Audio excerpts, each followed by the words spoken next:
All right. Welcome, everybody, to Standing for Truth. My name is Donny Budinsky, and I am your host and moderator for tonight's great King James only controversy debate. And I am thrilled to have PJ James and Will Kinney here, two individuals who have studied this topic intensely. And so I'm sure we're going to get another King James only debate to remember. Specifically, the question we are going to be engaging tonight, though, is the King James Bible the only legitimate English Bible? And we have a comprehensive debate, as there are several points, topics, and texts that PJ James and Will Kinney are going to interact with tonight. Format wise, we are going to be setting the foundation for tonight's show with 12 minutes from each guest. Within that 12 minutes, they're going to help set the foundation for what is going to be discussed, including telling us a little bit about themselves. And then we're just going to jump right into an open discussion, making sure that we focus on one point or one topic at a time.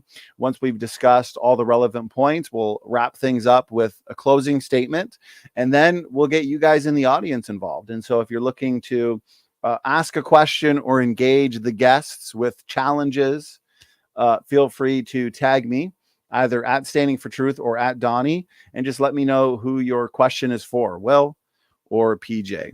And with that, gentlemen, we are going to jump right into our first opening statement, which is going to go to PJ James. Before you start, I do appreciate you doing this. This is your first time here on the Standing for Truth debate platform. And so, PJ, we're going to give you the floor. You have 12 minutes. I do appreciate it, Donny. Appreciate these type of platforms that we get to engage, to have civil disagreements, discussions, whatever the case may be, discords, however you want to label it. But I'm most appreciative that we get to do this type of thing. And I think we need more of it. I think we need more platforms on not only virtually, but I think we need platforms in person so that we can have civil discourse and not necessarily religiously. So again, Donny, thank you for having me on. I have a personal appreciation to this topic or the idea of discourse or debate, because I'm a communication studies major. I went to college and I graduated with a communication studies major, and I wanted to be a radio broadcaster. I always said I had a face for radio, so that should tell you everything you need to know. But I wanted to be a sports broadcaster. I wanted to be a radio DJ, and went to speech classes, announcing classes, and different things of that nature. But I also participated heavily in debate classes and courses, and enjoyed it thoroughly. Did a little bit of that outside of college. And so, again, that's where my appreciation for this type of platform comes from. As it relates to the King James Version, which we're going to be discussing, I want to lay a premise very clearly that I am not here to attack the King James Version itself. I use the King James Version. When you hear me quote the Bible, I use the King James Version. When I study the Bible, I use the King James Version. Even though I'm going to point out, inevitably, we're going to get into errors and what I think are shortcomings of the King James Version, it's not an attack. It's not me attacking the King James Version itself. My goal, my sole goal, is to attack King James onlyism. And what that means to me is that I have been involved with the King James onlyism lifestyle all my life.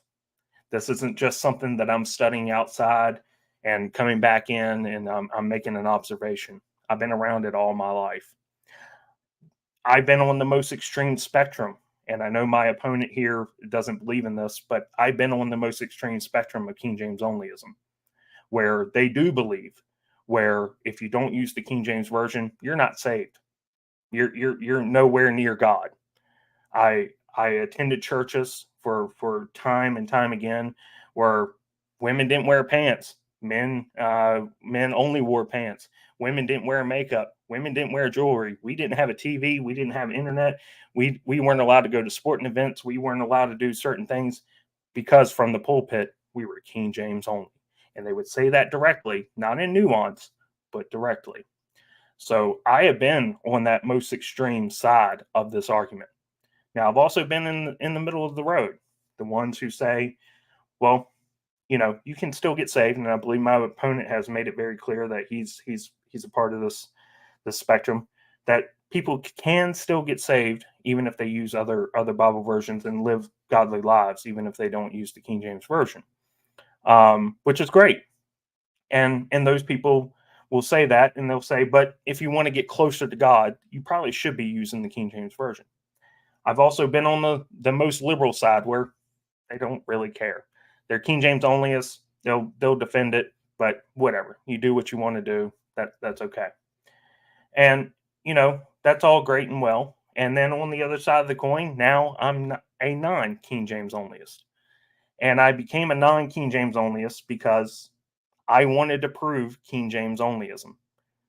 And I did that a decade and a half ago, and I started researching what the King James version was, the history of it. I'm a history nerd. I love history. I'm a history nerd. And the more I started opening up books, once I started looking at databases, and people scoff at the internet, the more I started looking at some of the internet articles and things that I could find, the more I realized I didn't want to be a King James onlyist anymore. And we can get into more in depth once we have some more opening discussion, but that's my background with this topic. I don't have a lot of social medias. I don't have a lot of things that you could reference. I have a small little page. You can scoff at it on TikTok where I refute King James onlyism. That's actually I refute a lot of different topics, but that's my small little niche that I have on that page. I don't have many followers. It don't matter. I'm not here to promote myself, but that's my background with debate, King James onlyism, and how I come into this discussion.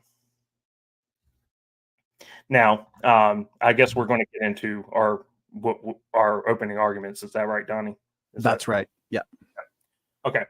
So the question that we're asking tonight, more particular, is the King James Bible the only legitimate English Bible?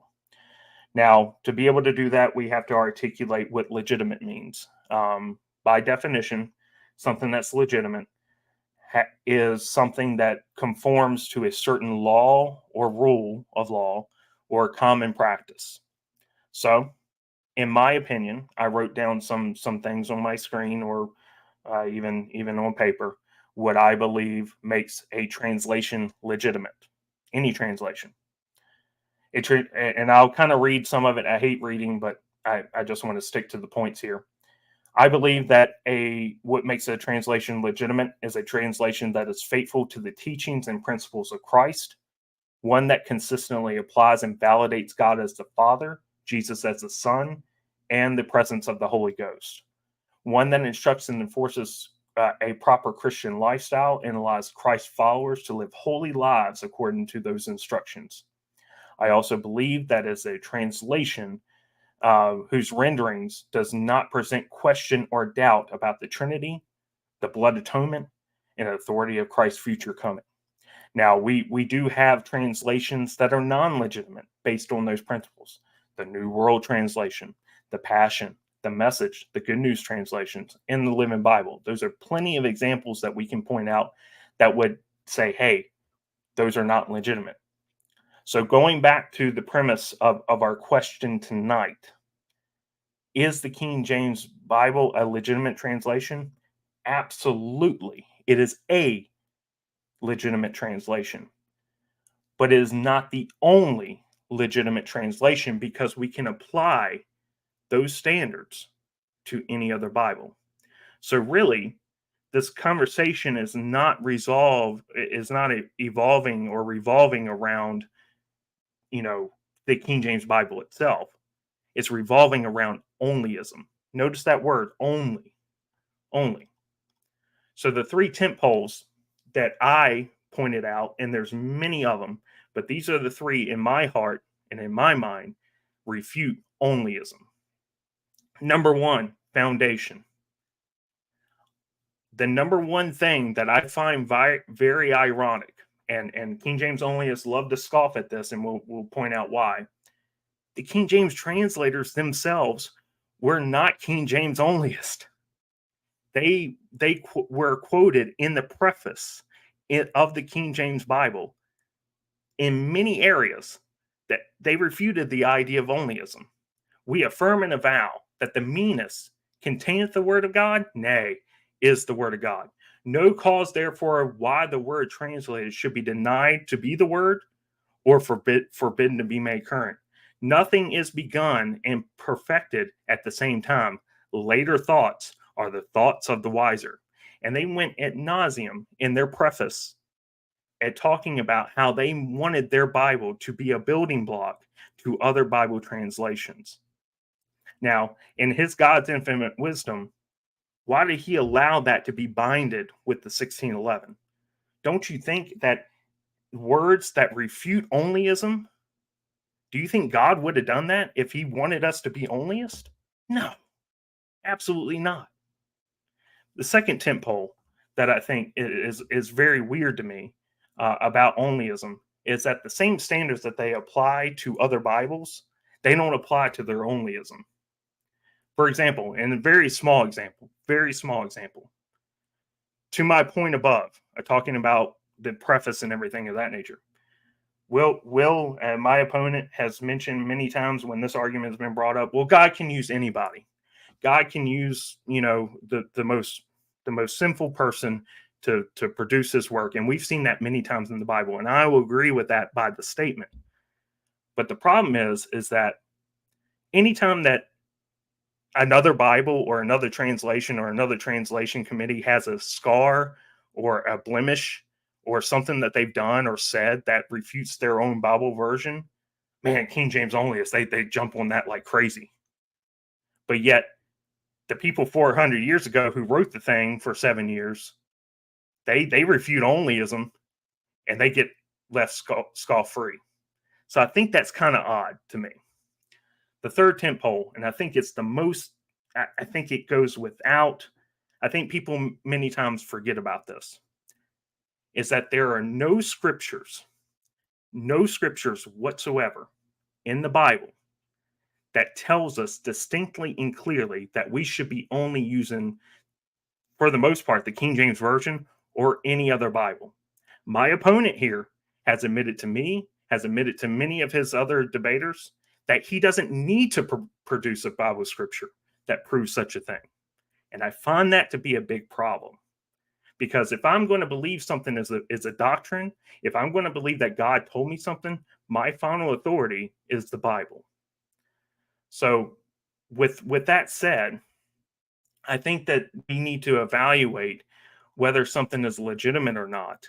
And I think that not only is the King James Version a legitimate Bible, but it is not the only legitimate Bible. PJ James, thank you very much for that opening statement. Allow me to restart the timer, and we'll hand it over to Will in 1 second. I do want to remind anybody who's just joining us, we are in our 12-minute opening statements. After this, we will be jumping into some rebuttals, then a discussion, and then an audience Q&A. So again, if you have a question or a challenge or even a specific text that you'd like our guests to engage tonight, do your best to tag me either at Standing For Truth or at Donny, and I'll save those for a solid audience Q&A. So with that, Will, we are going to now hand it over to you. And whenever you're ready, you have 12 minutes. Go ahead. Okay, thank you. I am King James only, but by that, I do not mean at all that only King James Bible believers are saved. PJ knows that. He mentioned it. The gospel is found in any Bible version out there, no matter how incomplete or even corrupt it might be in many other ways. I don't believe the issue is a salvation issue. I believe that it is a truth issue. PJ talks about a legitimate Bible. Well, I wanted to mention too, as far as, people that say that only King James Bible believers are saved. I've run into hundreds of King James Bible believers over the years. I think I've run into maybe 3 or 4 who actually said that or thought that. Most King James Bible believers do not believe that way at all. We believe that the gospel is found in any version, in any language. But what we believe is that God has worked in history. He's a sovereign God. He promised to preserve his words, that heaven and earth would pass away, but my words shall not pass away. And that he's given us a complete and an inerrant, 100% true Bible. Now, PJ doesn't really believe that any Bible is 100% true. He picks out, I think, we got 5 errors that he thinks are errors in the King James Bible. So obviously he doesn't think that the King James Bible is inerrant. In fact, PJ wouldn't have any Bible that he can show us that he thinks is inerrant. And so that automatically puts a person where they become then the final authority. I think this is how it should read here. I think these texts are legitimate and these others are not. But ultimately, what you come down to then is every man for himself, Bible versionism. And that's what we see today, a lot of that. Neither does the Bible. It doesn't mention the King James Bible. There are a lot of indications about the King James Bible, things that you can find only in the King James Bible that are not found in other Bibles. But neither does the Bible say anything about only the originals are inspired, nor does it say that multiple different versions that have different texts and different meanings are all the Word of God. It doesn't say that either. As far as that quote that he referred to, I think he took part of it out of context. The meanest translation. If you go through that entire quote, they're contrasting. They're saying, men of our profession, but we have seen none of theirs. And they're contrasting the previous English translations with the Roman Catholic Douay Rheims. It's very clear in the introduction to the preface. And that's what's happening. Basically, is we have versions like the ESV and the NAS and NIV. They are based on the Vatican supervised text, the critical text, and it's constantly changing. And they have no settled text. None of those versions agree even with each other in many places, textually and in meaning. And the issue for me is that God's word is true, 100% true. And I believe that God has worked in history to give us that perfect Bible. I wanted to mention part of what the King James translators actually said, because PJ mentioned it. This is what they wrote. They said, truly good Christian reader, we never thought from the beginning that we should need to make a new translation, nor yet to make of a bad one a good one, but to make a good one better, or out of many good ones, one principal good one, not justly to be accepted against. That hath been our endeavor, that our mark. And I think what the phrase not justly to be accepted against, what I think that means is referring to, in opposition to someone who would say, like PJ, oh, the King James Bible is pretty good and they got most things right, except this part where it says da da da da da da. And that's what we're going to be looking at tonight. As far as the second part of the quiz or the quotation, he didn't really give it quite right. It says, they wrote, nothing is begun and perfected at the same time, and the latter thoughts are the thoughts to be the wiser. So if we build upon their foundation that went before us, and being holpen or helped by their labors, do endeavor to make better which they left so good, if they were alive, would thank us. The same will shine as gold more brightly, being rubbed and polished. So it seems that they did seem to think that what they had produced was of God, that it was pure, that it was the true words of God. I believe that it is. Nobody is defending the New King James as being the inerrant words of God, or the NIV, or the ESV.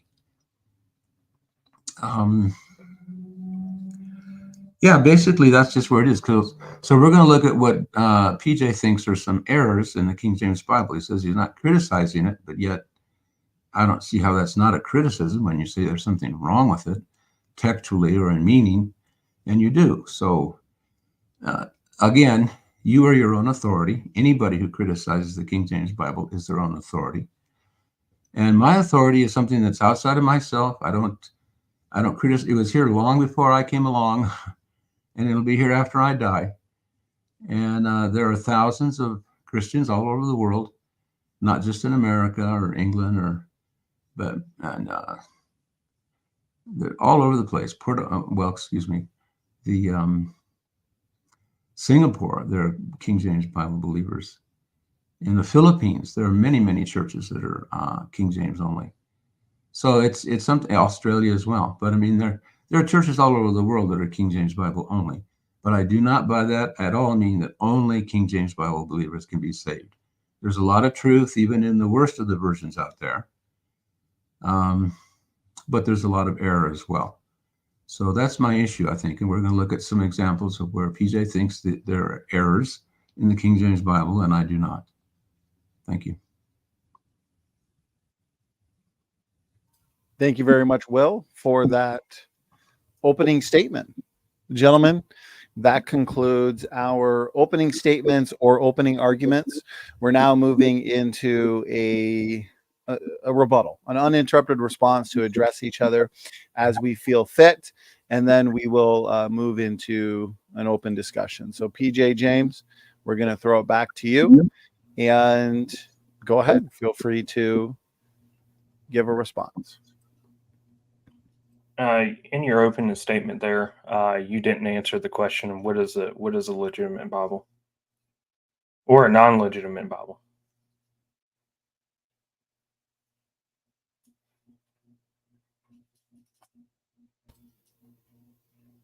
No, PJ, is that it for your response? I thought our rebuttals could be questions. So sorry. Well, if you want, we can skip right to the open discussion. We did have in the format. Okay. No, that's fine. That's fine. No, I misunderstood. So anyways, so my rebuttal to that is, so I can pose a statement rather than a question.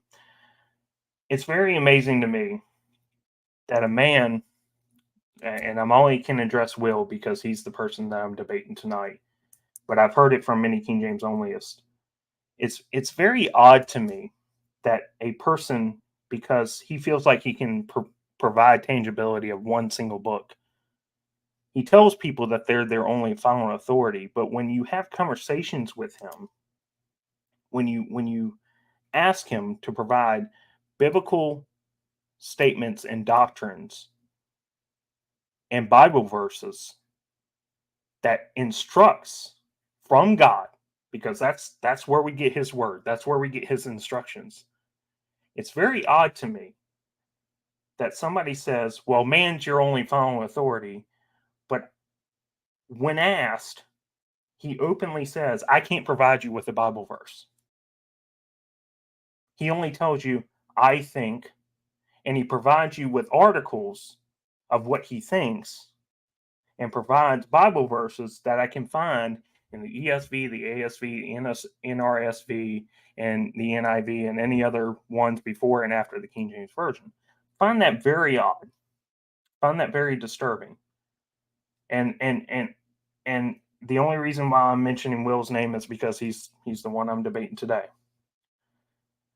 The other thing that I find very, very odd is that when researching this topic for this debate specifically, that when we discuss legitimacy, I hear a lot of Will actually affirming the principles of what would make other Bible versions legitimate.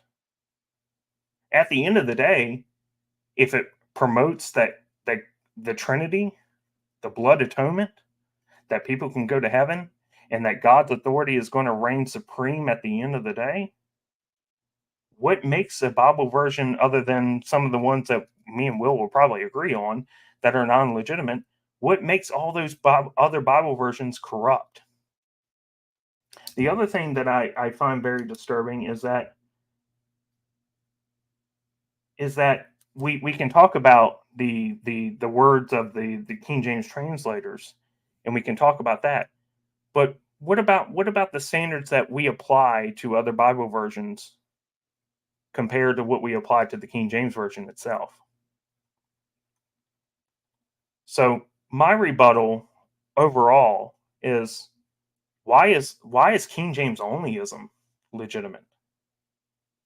Why should I only believe that the King James Version is legitimate?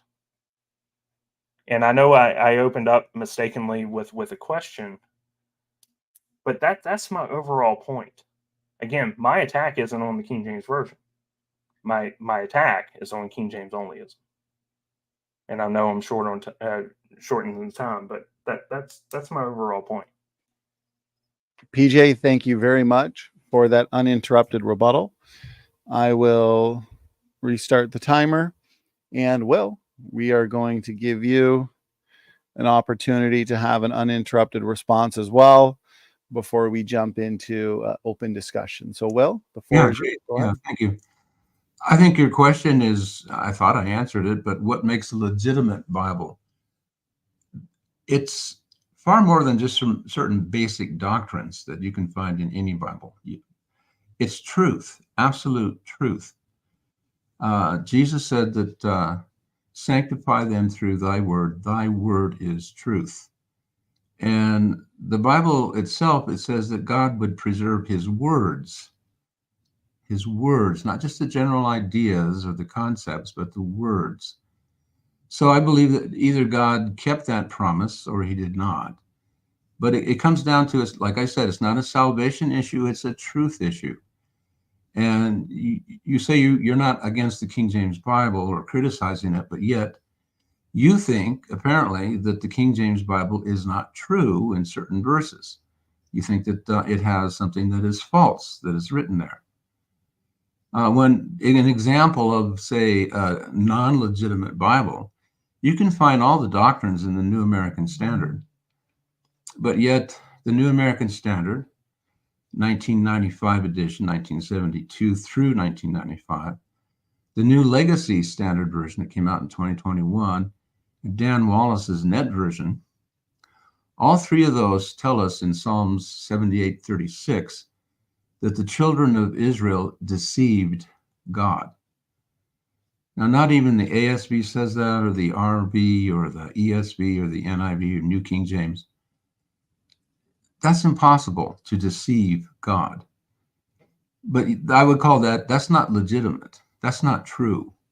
That's part of the corruption that's found in these versions. It's a false doctrine. It's a false theological doctrine. If you're going to describe the attributes of God, you can't say, well, he's holy and he's loving and he's gracious and he's also gullible. He can be deceived by men. So that's an example, and there are many of them, of theological errors that I've found in all of the modern versions. And so it's an issue of truth. That's legitimate to me. It's not just certain doctrines that are found. And a lot of those doctrines actually are undermined or weakened in a lot of these modern versions. So I believe that the King James Bible is 100% absolutely true. And that's the issue. Apparently, PJ does not. And that's what we're going to discuss. Thank you very much, Will, for that rebuttal. Gentlemen, that concludes opening statements and rebuttals. We're now going to move into a comprehensive discussion. We got about 60 minutes to discuss the topic, which I think is necessary in light of how big this topic is. And we've got several points on the table that we want to interact with. So PJ, to be fair, Will just ended with his rebuttal. And so let's give you the opportunity to pick the first topic or point that you'd like to engage in debate. Go ahead.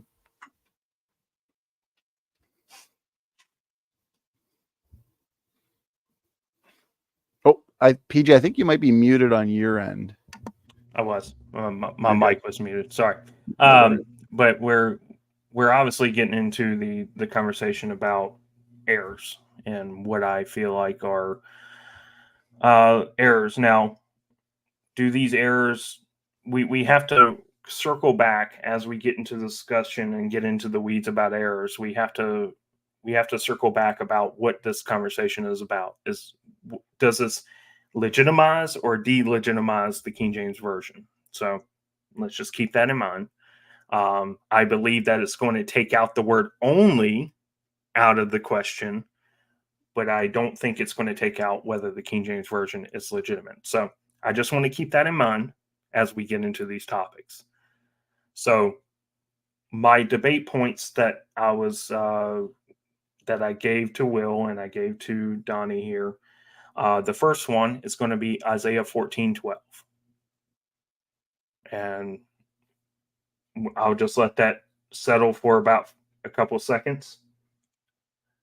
Anybody who's knowledgeable about Isaiah 14:12 is the debate of whether the word Lucifer is supposed to be in that verse.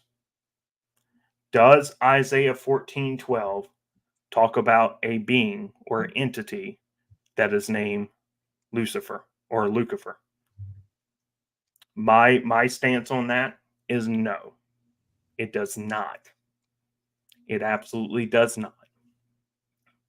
I believe that Isaiah 14:12 in the King James Version is a whether you want to say translation or a miscopy from the Latin Vulgate or the Latin language or Latin Bible, whatever you want to say. Because in the Latin Bible, the term Lucifer is not a proper noun, a name. It's not. It's not a proper name. It's not a name of an entity, a thing, a being, or anything. And they do practice the art of capitalizing the words of names of people. The term Lucifer is an adjective, as we would describe it loosely in layman terms. The term Lucifer is an adjective. It's a description of a type of thing. We also find the word Lucifer in Job and 2 Peter as well, to describe a bright thing, in the case of Isaiah, a bright star, the morning, a bright and rising. So the key here is that the term Lucifer is a mistranslation, and we think, well, that capitalization really whatever. And in other Bibles, they say morning star, fiery star, blazing star, whatever the case may be. But now we have been hundreds of years after the fact creating folklores of this being, this entity called Lucifer. It doesn't mean that Satan doesn't exist. I'm not denoting that. I'm just saying that we have created a name, a folklore of this being called Lucifer out of a mistranslation. The same word appears in Job. The same word appears in Peter. Why didn't they capitalize the L there? Why didn't they call it a blazing star, a morning star, whatever the case may be? And the common rebuttal is going to be context. Well, the word's there. Why is it only here referred to as a name? Furthermore, Isaiah 14:3 and 4 tell you exactly what the following lines that this chapter is supposed to be about. It's supposed to depict the quick rise and fall of a Babylonian king, which is Sargon II, who ruled during this time. Now, he was an Neo-Assyrian king who captured Babylon, and then he was deemed a Babylonian king during this time. Verses 3 and 4 depict that this is a proverb of that quick rise and fall, because he only ruled 5 years, which in that time was a quick rise and fall of that sort of being. Verses 4 through 21 depict the proverb and allegory, which is what Isaiah spoke in. A lot of proverb, poem, allegory, different things of that nature, that he was going to be smitten by the sword and fall. And the last 10 verses affirm that the king's death, and that Israel would rejoice in this king's death, and they would hold feast in his light. So when we look at the quick rise and fall, and Sargon is actually mentioned in other areas of the Bible, this chapter does not depict in the middle of depicting a king rising and falling. He's not just going to implant in verse 12. Oh, here's Lucifer. Here's an angel randomly falling from heaven. Verse 3 and 4 tell us exactly what this chapter is about. And I'll end it with that. I mean, it's plain and simple. I mean, the Latin Bible clearly doesn't capitalize the L. So we clearly know it's not supposed to be there. And if the Bible had never been translated in Latin, we wouldn't be even having this debate. And in God's infinite wisdom, if he had never allowed the Latin language to exist or allowed the Bible to be translated in Latin, we wouldn't even be having this point. But now we have gotten so far in the weeds 100 years later, and now we think Lucifer is somehow involved with Satan. But every time that Lucifer was mentioned in the Latin Bible, it mentions nothing of Lucifer himself. PJ, appreciate those points on topic number 1, dealing with the passages in Isaiah, if I'm not mistaken, and Lucifer. And so thank you for laying that out for us, PJ. Will, we're now going to hand it over to you for a response to topic 1. Go ahead. Yeah, first of all, I think PJ is mistaken about how the Latin Vulgate actually reads. People can go online and look up the Latin Vulgate. I'm on the site right now, Latin Vulgate Bible. And Lucifer clearly has a capital L. Lucifer, it is a title. It is a name of somebody. Lucifer, it is a capital L, small u, C-I-F-E-R. So anybody can just go online and look it up for themselves. There's a lot to this. I think let me show you here. Let me go down through. It didn't just derive from the Latin either. Okay, it doesn't mean. How would PJ think it should be rendered instead of Lucifer? How art thou fallen from heaven? Oh, what? I'd like to know what he thinks. PJ, feel free to answer that question if you'd like. Well, it depends. It depends. According to what I read in Job and in 2 Peter, it depends on the context. Now, here in the context of Isaiah 14, we are depicting the quick rise and fall of a king.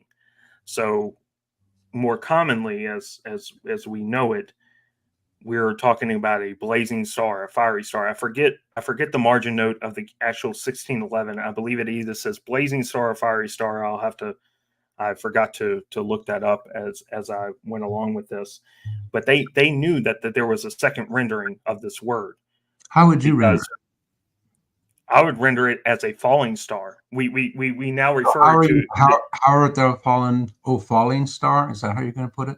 Yeah, I mean, shooting star, blazing star. I mean, you can get into semantics, but the idea is a proverb in a poem, in an idea.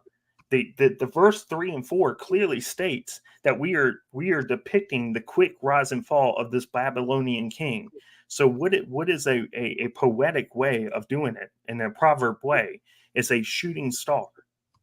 That what you can get into semantics about fiery, blazing, quick, whatever you want to say. We're talking about a star that is shown in the morning and it falls quickly as soon as the sun rises. That is the idea in the context within Isaiah of what he's trying to predict about this king. Okay, now let me get to the rest of the argument then. I just wanted to find out how you think. First of all, the word star is not there in the verse at all. Not that one. Morning star is one particular word. It's Hallel. It's found only one time. Well, hey, sir, look it up yourself. It's only used one time. The word star is not found in any Hebrew text in that particular verse. The word morning is boker, and the word star is kokab. The word star is found in verse 13, It says, I will exalt my throne above the stars of God. That's where it's found, but it's not found in verse 14. So to translate it as you did, blazing star or whatever, the word star is not there. But your King James translators put in the margin notes. Again, I don't want to misquote fiery star or blazing star, and we have scans of that. Just. Let me see what it does say. The notes, by the way, well, anyway, there's a lot more to it. It doesn't say blazing star, I know that. Let me see what it does say. 14:12. I think it's actually fiery star. To be fair, I don't think it's blazing star. I think it's fiery star. I think that's what it actually says. So it says O'Day star. O'Day star. No, that's not what it says. We have scans. We have scans of it. That's not what it says. Okay, have it your way. I'm looking at my Cambridge, and it clearly says that. Yeah, that your Cambridge is not the original 1611 scans. The original 1611 scans either say blazing star or fiery star. That's what I'm referring to. Okay. Okay. Anyway, to get back to this,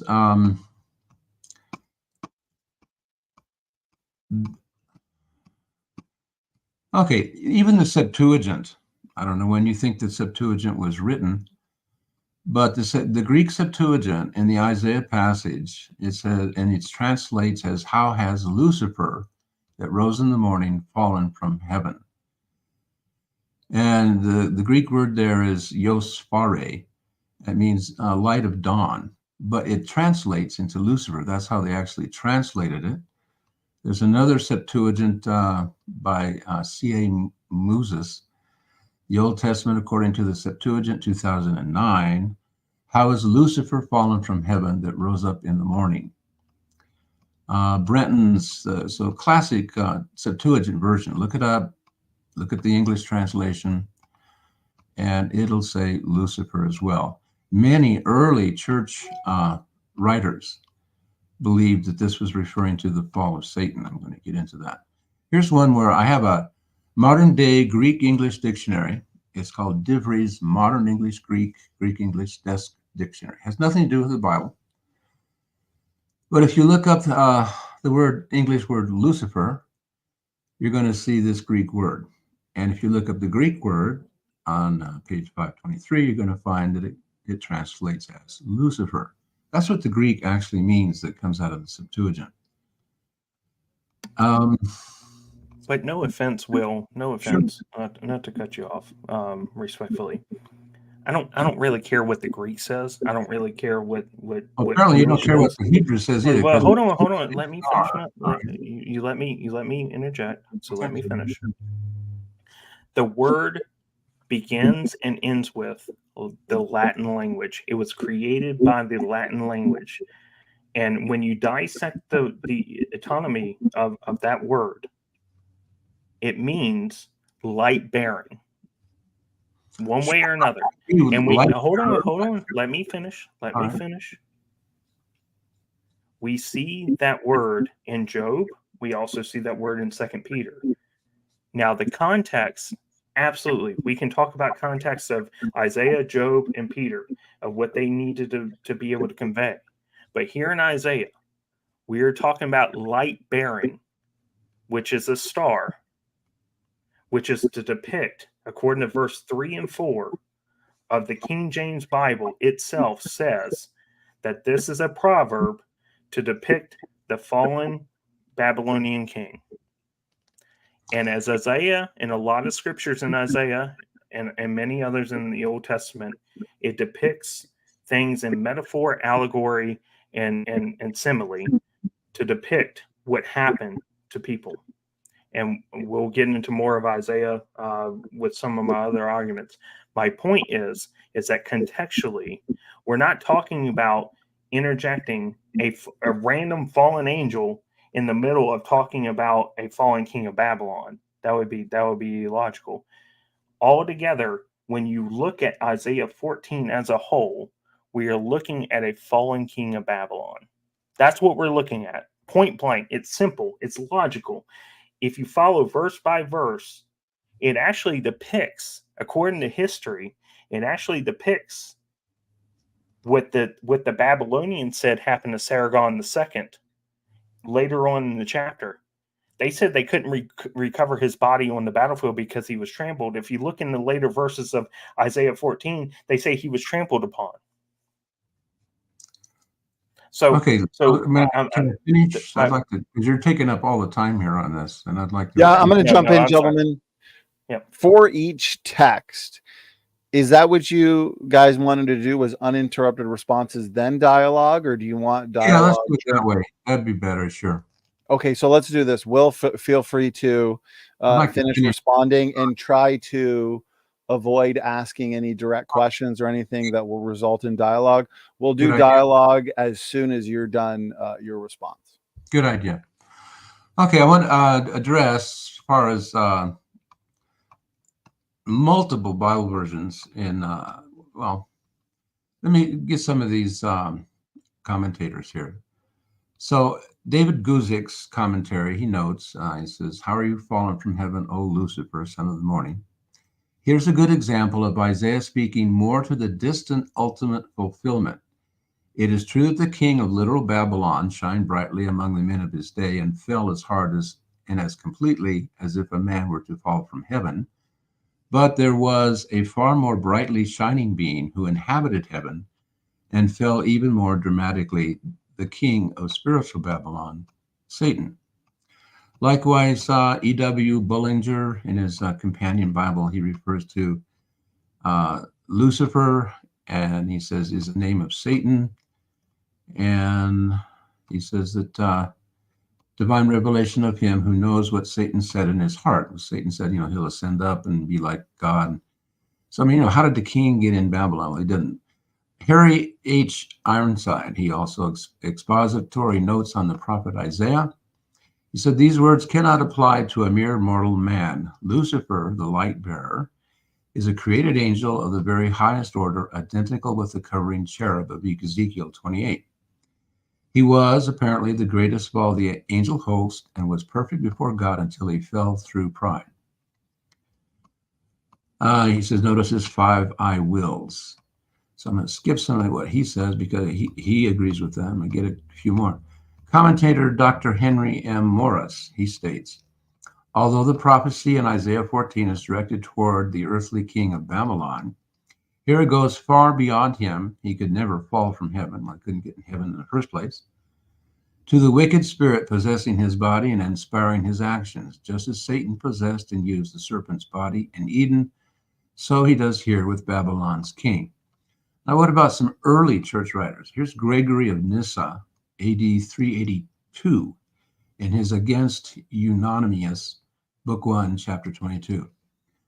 As the scripture says in the description of the fall of the morning star, the mysteries on which subject are revealed by our Lord to his disciples, I saw Satan fall like lightning from heaven. AD 400, the Apology of Rufinus, Book 1. The apostle means by these expressions the rebellious angels and the prince of this world and Lucifer, over whom in the end of the age the saints must sit with Christ. The rebellious angels and the prince of this world and Lucifer, who once was the morning star. Here's Jonathan Edwards. Well, 1 minute. Oh boy. Jonathan Edwards believed that. C.H. Spurgeon believed that it was referring to Satan. As far as translations go, which I'd like to get into, but apparently we don't have enough time, multiple translations read Lucifer there in both English and in Spanish. 1 minute is just not going to do it. All the previous English Bibles that we have, that they read Lucifer. We got Coverdale and Geneva Bible, Bishop's Bible, Matthew's Bible. All of those read Lucifer. I think even your New King James reads Lucifer. Many Italian, let's see, the Italian Diodati, the Spanish Reina Valera, the Portuguese O Livro, the Russian Synodal. Multiple Bibles read in other languages Lucifer, not just the King James Bible. We'll have to wrap it up there. Okay. And gentlemen, just to make sure that we have enough time to get through each text, what I need to be strict about is for each topic before we get into dialogue, you both get 5 minutes. So basically, PJ, you get 5 minutes to lay out your argument for whatever text. Will, you get 5 minutes to respond, and then we jump into dialogue, just so we have enough time to get through each text. So that was 5 minutes each. It was actually a little bit over for this one. We'll have to stick to 5 minutes for text too. Okay, so we will discuss this one a little bit before we move on to the next one, though. PJ, is there a point you'd like to kind of latch on to and go back and forth on? You talking about the next topic? No, we can do a little discussion on this one before we get to the next topic. No, we told the audience what we feel. Okay. All right. Well, I appreciate that. Very good. Okay, so I guess PJ, we'll have you pick the next text or topic. We'll give you 5 minutes to make your case on that. We'll allow Will to respond for 5 minutes, and then we'll discuss it a bit. Okay. So my next point on this conversation is more of a historical error more than anything, and it hinges on one word. So we're going to look at 2 Kings 23, 29 through 30. We're also going to look at 2 Chronicles 35, 20 through 25, just because they kind of coincide with each other, because Kings and Chronicles are documented. So the reason why I'm pointing this out as a historical error is because it says in 2 Kings 23, 29 through 30, and it begins with, at least, in his days, Pharaoh Necho, king of Egypt, went up against the king of Assyria to the river Euphrates. 2 Chronicles 35, 20 through 25, Necho king, the king of Egypt, came up to fight against Carchemish. So where's my point of contention here? So this battle was referring to when Egypt, who was a vessel of Assyria, came up through Judea to help the Assyrians against the Babylonians. They did not go up against Assyria. That's a historical error in the King James Bible. They were allies of Neo-Assyrians. To be historically accurate, the Egyptians controlled the city of Carchemish, and once the Babylonians destroyed the Assyrians in Haran, they took refuge in Carchemish until they were being able to be aided by Egyptian forces. So to say, and we see within these scriptures, we see the death of Josiah. They came up, Josiah and his forces intercepted them. Josiah was killed in the middle of that. But the idea is that the Egyptians went up against the Assyrians. Now we can populate this as a simple translational error or textual error or printing error, but the Egyptians weren't against the Assyrians. They were aiding the Assyrians. And Jeremiah 46:2 actually proves this. It proves that they were allied. They depicted Necho, the Pharaoh, slaying King Josiah in alliance with Assyria, and Nebuchadnezzar II slaying Necho on the battlefield in the Battle of Carchemish. So we have a historical error.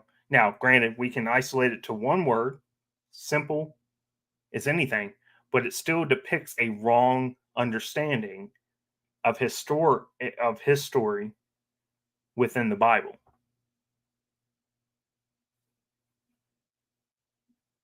PJ, thank you very much. I appreciate that. And before I hand it to Will, I do want to let the audience, who are always so engaged in these Bible translation debates, so I do appreciate it, our lively live chats for these. And we got some great questions coming in, so I did want to let everybody know that I am all caught up on your questions and super chats. Will, we are now going to hand it over to you for a 5-minute response. Go ahead. Yeah, I think there's some things that PJ obviously doesn't understand. We'll get into that, but even the modern versions, all the older versions read exactly as the King James has it. But even the modern versions, they're kind of inconsistent with themselves. The New American Standard, RSV, New RSV, and ESV, they all say that Pharaoh Necho went up to the king of Assyria, not that he went to the aid of or to help the king of Assyria. The New King James joins the NIV and says, in his days, Pharaoh Necho went to the aid of King Assyria. There is no Hebrew text that has the words to the aid of or to help. They just made this up so that it could mean what they wanted it to say or what they thought it should say. The Hebrew text here is just a simple preposition. It's number 5928, gut. And like all prepositions in both Hebrew and Greek and even in English, it has many meanings. You can translate it as upon, in. When I taught my students, a preposition is anything you can do to a box. You can be in the box, on the box, over the box, under the box, against the box, near the box. Those are all prepositions. That's all this is. We see this preposition used in Genesis 42, where Pharaoh was wroth against two of his officers. In 2 Chronicles 32:2 and 19, we read of the king of Assyria was purposed to fight against Jerusalem, same word. And they spake against the God of Jerusalem and against the gods of the people of the earth. That's that same preposition. So there's no Hebrew text that actually reads the way the NIV and the New King James has this. Now, where I think he gets confused, those versions that read against, I'm just going to read a few of them. But the Jewish Publication Society, 1917, the Ancient Hebrew Bible, 1907, New Jewish Version, 1985, 1999, Complete Jewish Bible, Sacred Scriptures, Family of Yah, 2001, Judaica Press Tanakh, 2004, Orthodox Jewish Bible, 2011. They all say the same thing, that Pharaoh Necho went up against the king of Ashur. Well, that's the Jewish one. Here's where I think that he gets confused, or at least in how he understands it. Many, many, many translations read exactly as the King James has it, both in English and in Spanish.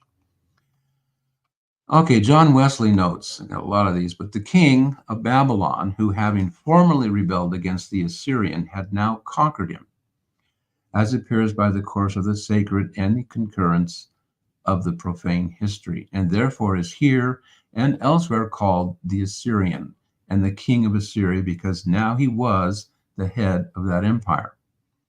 John Gill, in his days, Pharaoh Necho, king of Egypt, went up against the king of Assyria to the river Euphrates. He says the king went up against the king of Babylon, who had conquered the Assyrian monarchy and therefore called king of it. E.W. Bullinger also says the same thing. He went up against him. He says the king of Assyria, that is the king of Babylon, who had just conquered Nineveh, the rival capital. Matthew Henry says the same thing. The king of Egypt waged war, it seems, with the king of Assyria. So the king of Babylon is now called. Josiah's kingdom lay between them. He therefore thought himself concerned to oppose the king of Egypt and check the growing, threatening greatness of his power. Kaufman's commentary says the very same thing. The king of Assyria was Nabopolassar, the father of Nebuchadnezzar.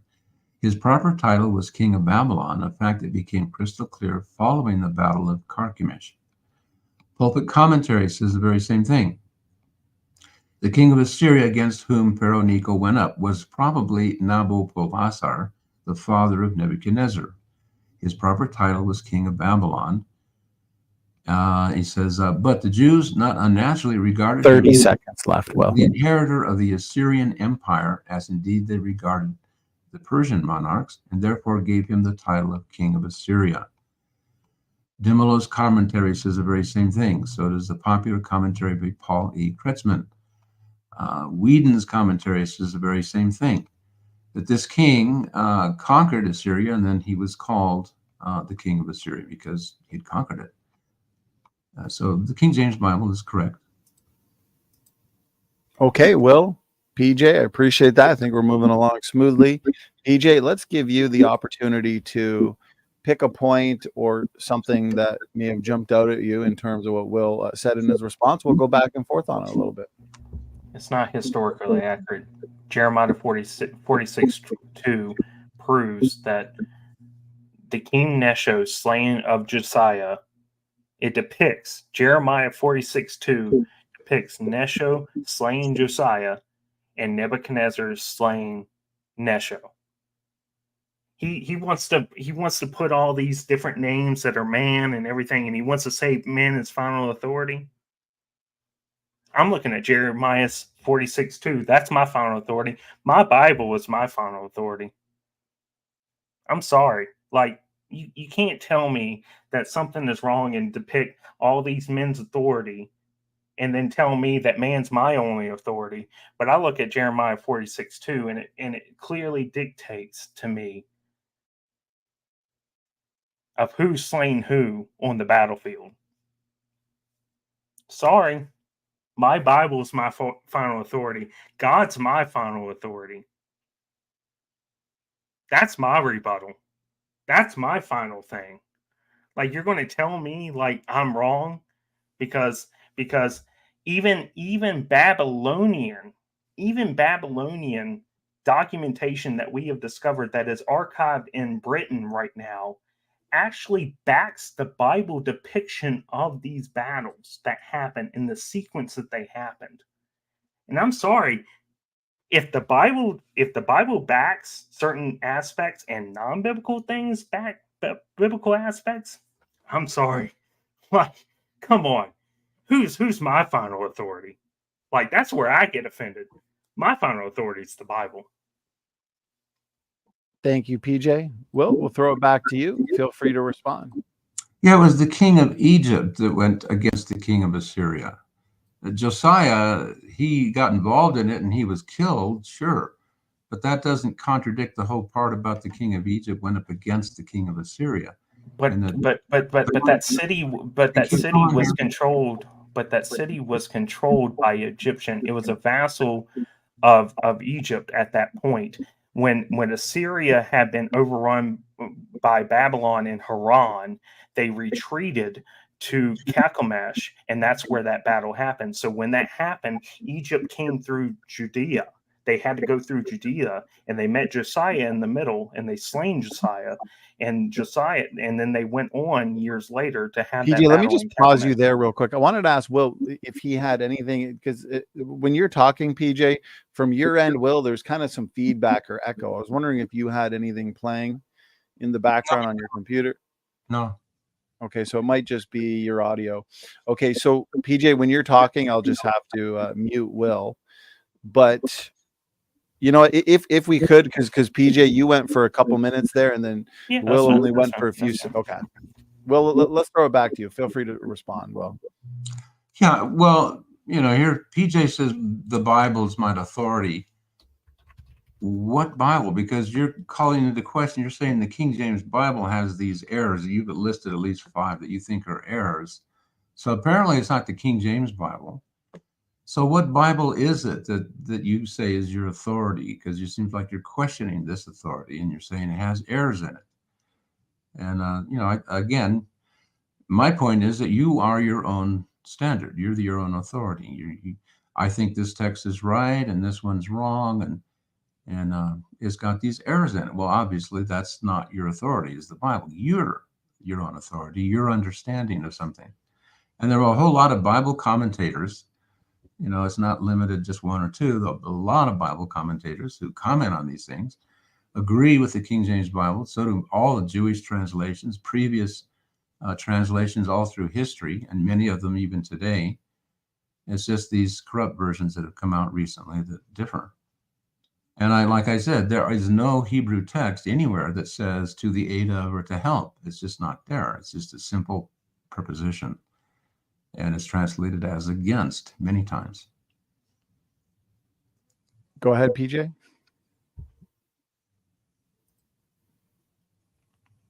You're good. Sorry, I muted. I tend to mute my mic so to make sure that That's okay. to keep myself in check. It's just not true. It's just not true. Jeremiah 46:2. My final authority is my Bible. Jeremiah 46:2 clearly lays out what happened during that event. 2 Kings and Chronicles is wrong. Historically, it's wrong. Biblically or non-biblically, when we talk about this topic, it's wrong. Egypt was an ally to Assyria, and they got decimated by the Babylonians during that battle at Carchemish. And we have dates, we have figures, we have accounts, we actually have historical documents and archaeology that shows that the Egyptians were very present in Carchemish and had rule over that area during that time. It's just simply not true. It's just not. It's a historical error, and it's based on one word, and it's wrong. The Egyptians came up from Egypt. They got interpassed by Josiah, who thought that the Babylonians at that time were their ally. Josiah got killed, and he came further, and the Egyptian armies came further up to Carchemish. They had a battle to align with many forces that were part of the Assyrian Empire, and they got decimated by the Babylonians. And that's depicted by biblical resources, and that's depicted by non-biblical resources. It's a historical error in Kings, simply put. And any Bible, whether it's the King James Version or any other that depicts it this way, is wrong.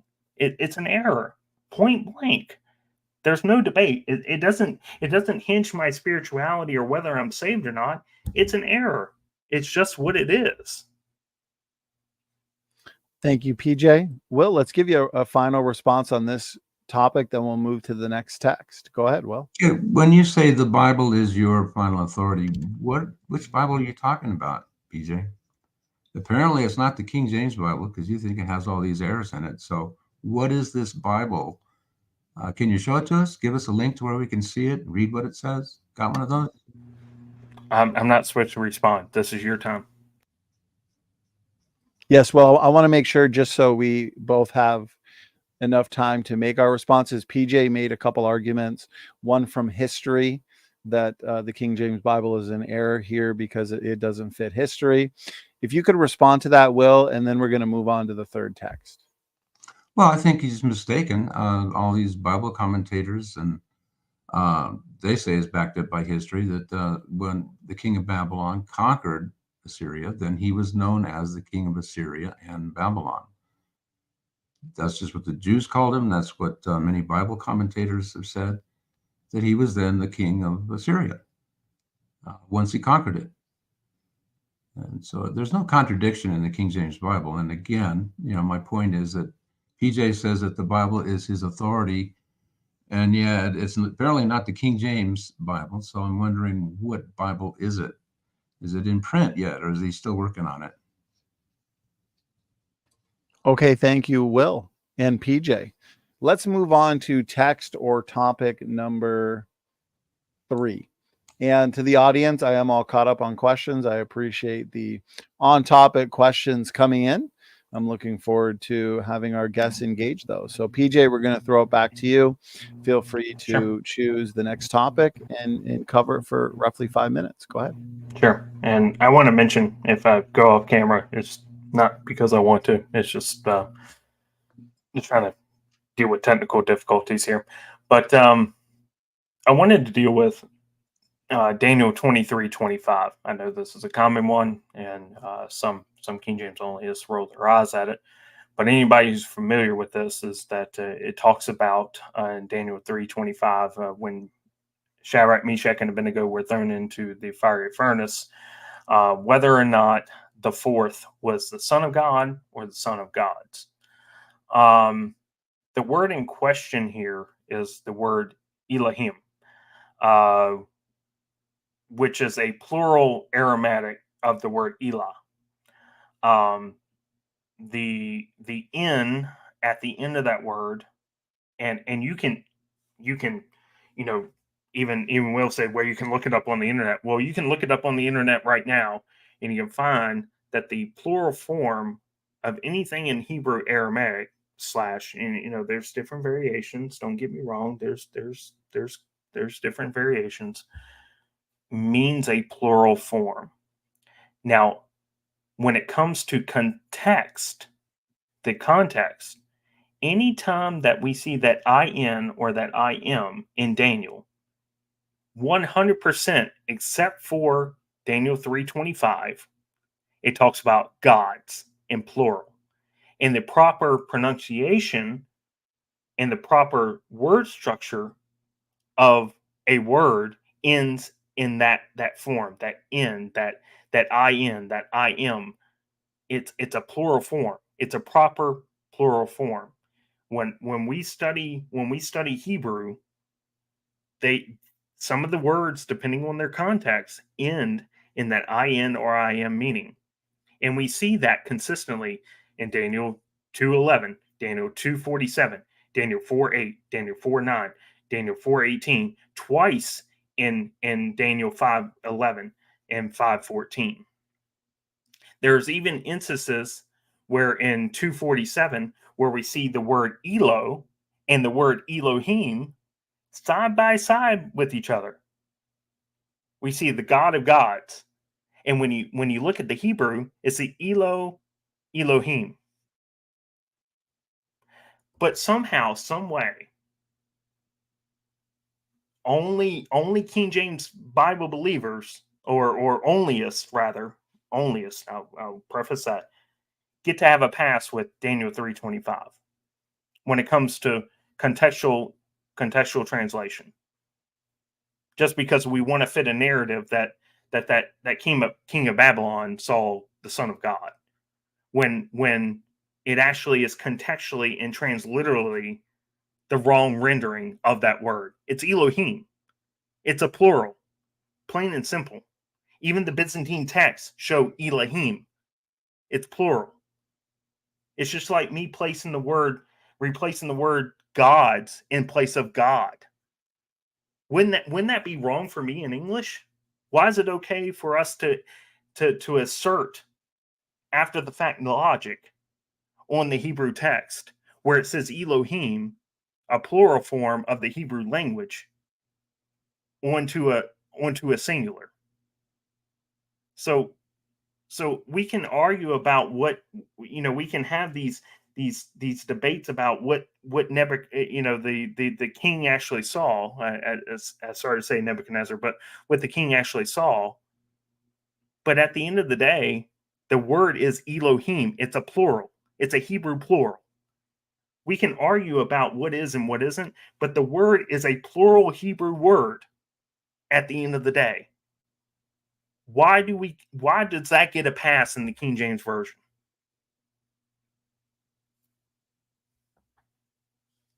Thank you, PJ, for that opening argument on topic number 3.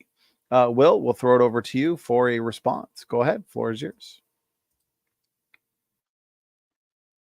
Well, if Elohim or whatever, I can't believe that he's actually bringing up this argument.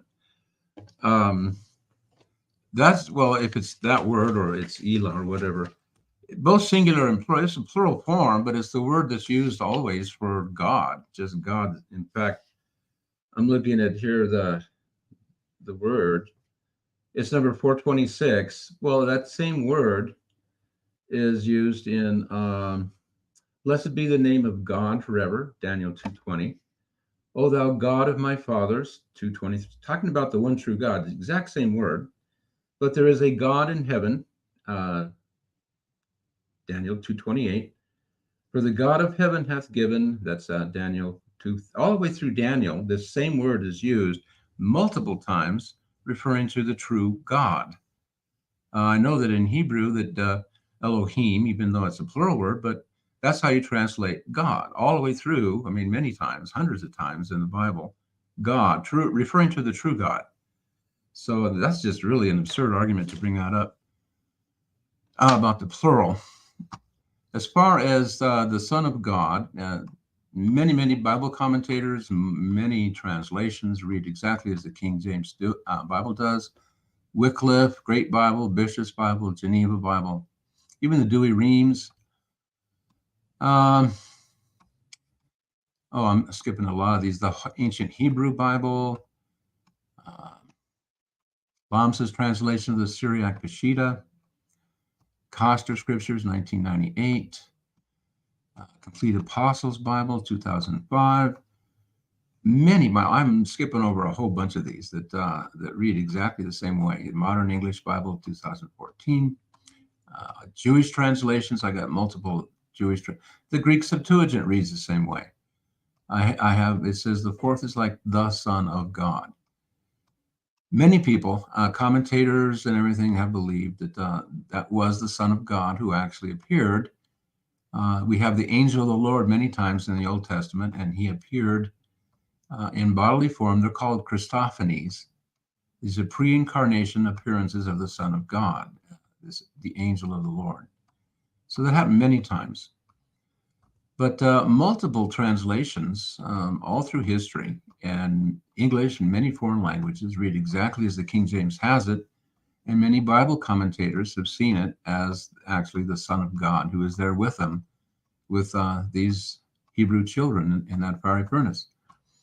John Gillis says, and the form of the fourth is like the Son of God. Many of the ancient Christian writers interpreted of Christ the Son of God, whom Nebuchadnezzar, though a heathen prince, might have some knowledge of from Daniel and other Jews in his court.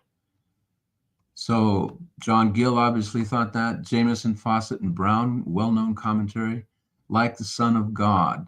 Unconsciously, like Saul, Caiaphas, and Pilate, he made to utter the divine truth. Really it was the messenger of the covenant, who herein gave a prelude to his incarnation. Matthew Henry agrees with the same thing, that it was the eternal Son of God. John Wesley, he did the same thing. The Son of God, Jesus Christ, the angel of the covenant, did sometimes appear before his incarnation. Matthew Poole, another Bible commentator, the Son of God. So, multiple, well, in fact, a lot of the early church writers, so it was held by Tertullian, by Augustine, by Hilary, among the fathers. A lot of those old, early Christian writers, they believed that this was referring to the Son of God. John Trapp's commentary as well. This fourth person here in the fiery furnace is by many held to be Christ, the Son of God, who appeared this time in human shape. Ellicott's commentary, same thing. Early patristic interpretation was that it was none other than Christ himself. There's multiple Bible commentaries agree with the same thing. Again, this is a case of where, PJ has his opinion, and I don't know his Bible, whatever that is, that he says is his final authority. We get to see it in print. Apparently, it's just a work in progress. But the King James Bible and many others, both old and modern, agree that this was the Son of God. And that whole argument about what the Hebrew or the Chaldee doesn't matter. That same word, whether singular or plural, refers many times, in fact, more times than not, to the true God. So yeah, the King James Bible is correct, and PJ is not. Thank you very much, Will, and also PJ, for those opening arguments on topic number 3. PJ, was there something you'd like to discuss based on what Will responded with? There's a lot I want to say. It amazes me that PJ, I think it might be a good idea then. Why don't we give you a 3-minute rebuttal uninterrupted, and that way you can feel like you get those points out, and then we'll do the same for Will, if you think that's fair. It amazes me that a person who tells me that man is my final authority only give me man's opinion about anything, and doesn't give me Bible. He also said the Hebrew doesn't matter. The Hebrew doesn't matter, but Hebrew structure apparently matters if it only applies or promotes King James onlyism. The word here is a plural form of the word, period. It's a plural form of the word. And you go back and you give a text to a Hebrew-speaking person, and they look at the text, they're going to tell you it's a plural form of the word. I'm sorry, it's simple. It's not complicated. It's not a weird thing. It's very cut and dry. And anywhere else that Daniel refers to gods, it uses the same influx of the word. Period. It's not contextual. It's not a spiritual debate. It's nothing else. It's a plural form of the word. And while in English we add an extra S at it and lowercase the g, that's simple for us. But the IN or the IM is a plural form of the word. And it's found there in the Byzantine text that backs up the King James Bible. I'm sorry. It's not convoluted. It's not a conspiracy. It's not weird. Every other time that Daniel uses the word gods, it's in the same position as Daniel 3:25. It's simple. And the only thing that Will can give me is an example of commentaries and what man says, and then he wants to come back at people like myself and tell me that man is my final authority, when I can show him other Bible verses. I can use the Bible to show him where Daniel 3:25 in the King James Version is wrong. Sorry. That's where I throw up my hands and I'm just like, the standard is different, apparently, for King James onlyists than it is for me. Apparently. That's my rebuttal. PJ, I appreciate that rebuttal. Will, we're going to throw it back to you, and you have about 3 minutes for your rebuttal. Go ahead. Okay. I just find it difficult that even after I showed him that PJ is insistent on his understanding of plural God. Anybody can look it up in a Strong's, concordance or Hebrew or whatever you want. The exact same word, whether it's Elohim or whether it's Syriac of some kind, singular and plural both refer to, it can be false gods or it can be the true God. I mentioned just a few. I'm looking at Daniel here, that same number 426 that's used. By far, all the way through here, it's rendered as God, referring to the true God. Same word. It's in a plural form, just like Elohim is in Hebrew, and it's translated as God. I mean, that's just, basic grammar that anybody can test, can look up and see for themselves. I just can't believe that you don't see something like that. It's so obvious. There are multiple verses all the way through here, but it's referring to the one true God. God hath numbered thy kingdom, concerning the law of his God, not prayer made to any god or man for 30 days. Daniel gave thanks unto his God. Same word, same plural word, but it's referring to the true God. So, I mean, that's just, man, when I say, I'm just saying that there are commentaries and everything, Christians who have studied these things in great depth and that they agree that the King James Bible is right. My point was being that PJ says, well, the Bible is mine authority. Where is this Bible that is your authority? Apparently, it's not the King James Bible. So what is it? Can you show it to us? And apparently, you're working on putting it together for us, because first time in history that we have an inerrant Bible, but it's not the King James Bible that is your final authority. Okay, that's about it, I guess. Thank you very much, Will. PJ, was there anything you wanted to come back on, a question you wanted to ask, anything on this specific topic? Nah, I'm good. Okay. All right. We're moving along smoothly, gentlemen. Very good. That's the first 3 topics, if I'm not mistaken. This is smooth. I didn't see rough. Yes. No. You guys are a couple of true professionals. I appreciate it. I appreciate the passion as well. So, okay, PJ, topic number 4. Allow me to restart the timer, and the floor is yours. Go ahead. I actually wanted to pose this. The way I wanted to position this is to pose this as more of a understanding of what Will would want to say. So, what Will, not to have a gotcha moment. I just want to understand what is your theory behind the Isaiah 61 and the Luke 4 um, debate there regarding Jesus quoting Isaiah and the differences between Isaiah and Luke in that. I want to hear your opinion, honestly, on that difference, because I've got it up on my screen here, and I see many word differences between them two.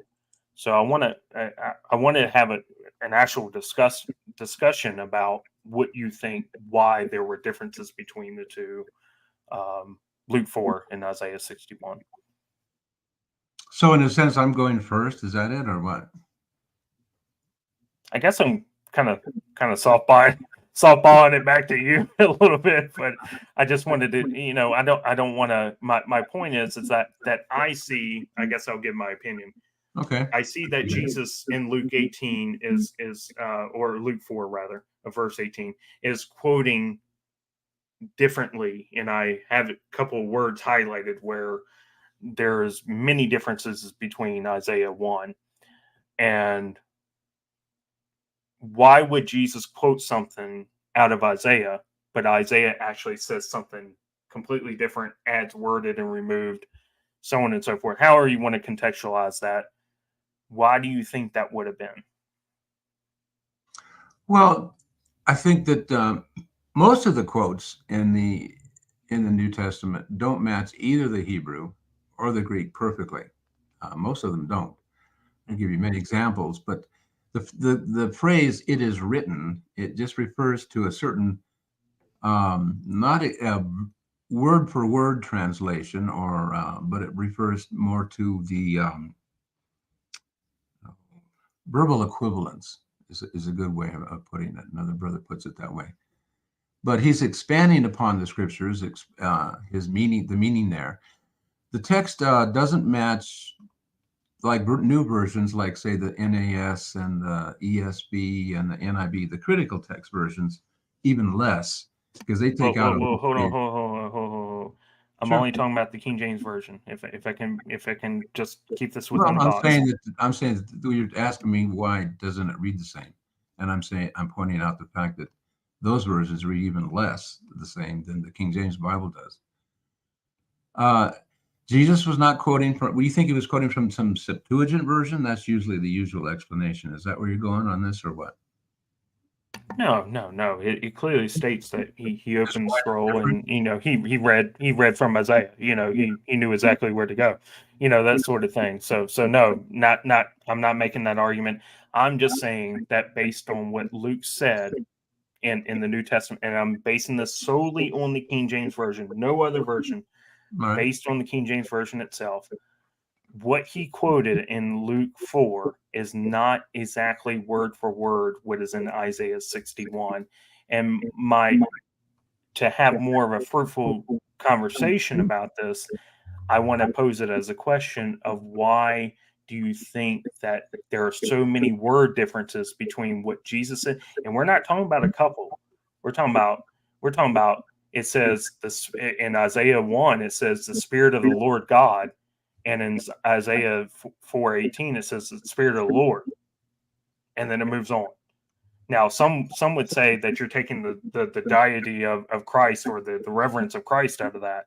I don't know if that's your position, but that's just one small example. But I'm just saying there are many different word choices that are different in the King James version between Luke 4:18 and Isaiah 61:1 and 2. And I just wanted to get your opinion before making a claim that something is wrong or different. I actually want to meet in the middle a little bit. That's actually what I want to do, to be honest with you. Well, the common practice was that they would refer to a certain section of scripture and then they would expound upon it. They would targum it. That's what it's called. Edersheim talks about this, how that even in the Bible itself, it talks about there, and I think it's Ezra or Nehemiah, one of those. It says where they read in the book and they gave the sense of it. They explained the sense of it. And this is, I believe, what, so they read in the book of the law and gave the sense and caused them to understand the reading. That's in Nehemiah 8:8. And this is what Jesus, as a rabbinic teacher, a rabbi they called him, but he would expound or targum, and so he would expand upon the section, and he include maybe something else that was found in Isaiah, which is about opening the eyes of the blind. But if you look at it, it doesn't match either the Hebrew or the Septuagint. The quote from the New Testament, referring back to the Old Testament, Isaiah 61. Neither one of them matches up. But that's true of most of the quotations in the New Testament. When they're quoting the Old, they don't match either the Hebrew or the Greek. A lot of times they're expanding upon something or applying it in a certain situation, or to this situation now, this is fulfilled in this way. And just about most of the quotes in the New Testament are like that. So that's basically how I would respond to it. Okay. I mean, that's fine. I'm glad I'm not on mute. My biggest point of contention is at the end of Luke 18, 4:18. It says, verse 18 at least, it says, and recovering from sight of the blind, to set liberty to them that are bruised.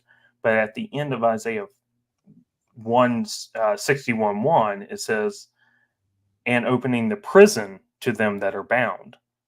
So where is that equivalency come in your opinion? Well, I think the way I understand it is that the Hebrew text has a clause that's not in the Septuagint, okay? The Hebrew text is the opening of prison to them that are bound. And it's similar, at least in verbal, what is it called? Verbal equivalency, basically. It's the same idea, but expressed in different words, very similar idea. It matches, in a sense, to set at liberty them that are bruised. The opening of prison, well, you're setting them at liberty. Them that are bound, well, those that are bruised. If you're bound with chains and things like that, it would often leave bruises and things on you. So he's expanding the idea, but in different words. Like I said, it doesn't match in any version. I mean, take even your other modern versions. They don't match either the Hebrew or the Septuagint. It's just an expansion. They would expand upon things, or how it would apply now, or something similar, verbal equivalency. I heard like a washing machine. Do you hear that? Yeah, I heard that too. No, I heard yeah, I kind of heard that too. So I was following along, but I could hear you. Okay. On the so why is there so much equivalency given between Isaiah 4 and 6 and Isaiah 61? Why is there so much leniency on that equivalency, but you don't give that same equivalency to between the King James Version and other Bibles who may have some different renderings of different texts, the same within the same context of the way that Luke and Isaiah do that? Well, here we're all translating the same text, okay? Except for the critical text versions that leave out a section that is found in the Hebrew. So basically, we're translating the same text, whether it's New Testament or the Old Testament. The problem with the new versions is that they have different texts. They'll omit thousands of words, 17 to 45 entire verses, or they'll call them into question. So, I mean, they're not the same text. And then if you come up with a different meaning for the same text, as in the example I gave of Psalm 78, where the NASB or the ESV, not the ESV, the Legacy Standard Bible said the children of Israel deceived God. Well, you're using the same text, but you've got a translation of that text that comes out to be a theological error. So it's wrong. Same text, just the wrong translation of that text.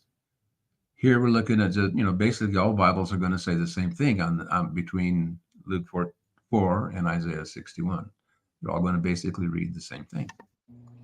But do you think that somebody who doesn't know different, when they compare Luke 4 and Isaiah 61, don't you think that they're going to have a problem reading? That they're going to say, well, Jesus said that this is what it said, but when I go back to Isaiah, It doesn't say the same thing. I mean, we're talking about prison here, and then the other one's talking about liberty of the bruised. To me, it's verbal That doesn't correlate. To me, it's verbal equivalency. I mean, if I see that same in all of the Yeah, Bible. for people like you and I who study this, but I'm talking about somebody who is just a casual reader and is seeing that Jesus said this in Luke 4, and then they go back to Isaiah 61, and they see something that Jesus didn't say. That's going to cause, you know, we can explain till we're blue in the face, and you and I can have debates, and you've had plenty, you know, you've had years of worth of debates beyond even before now.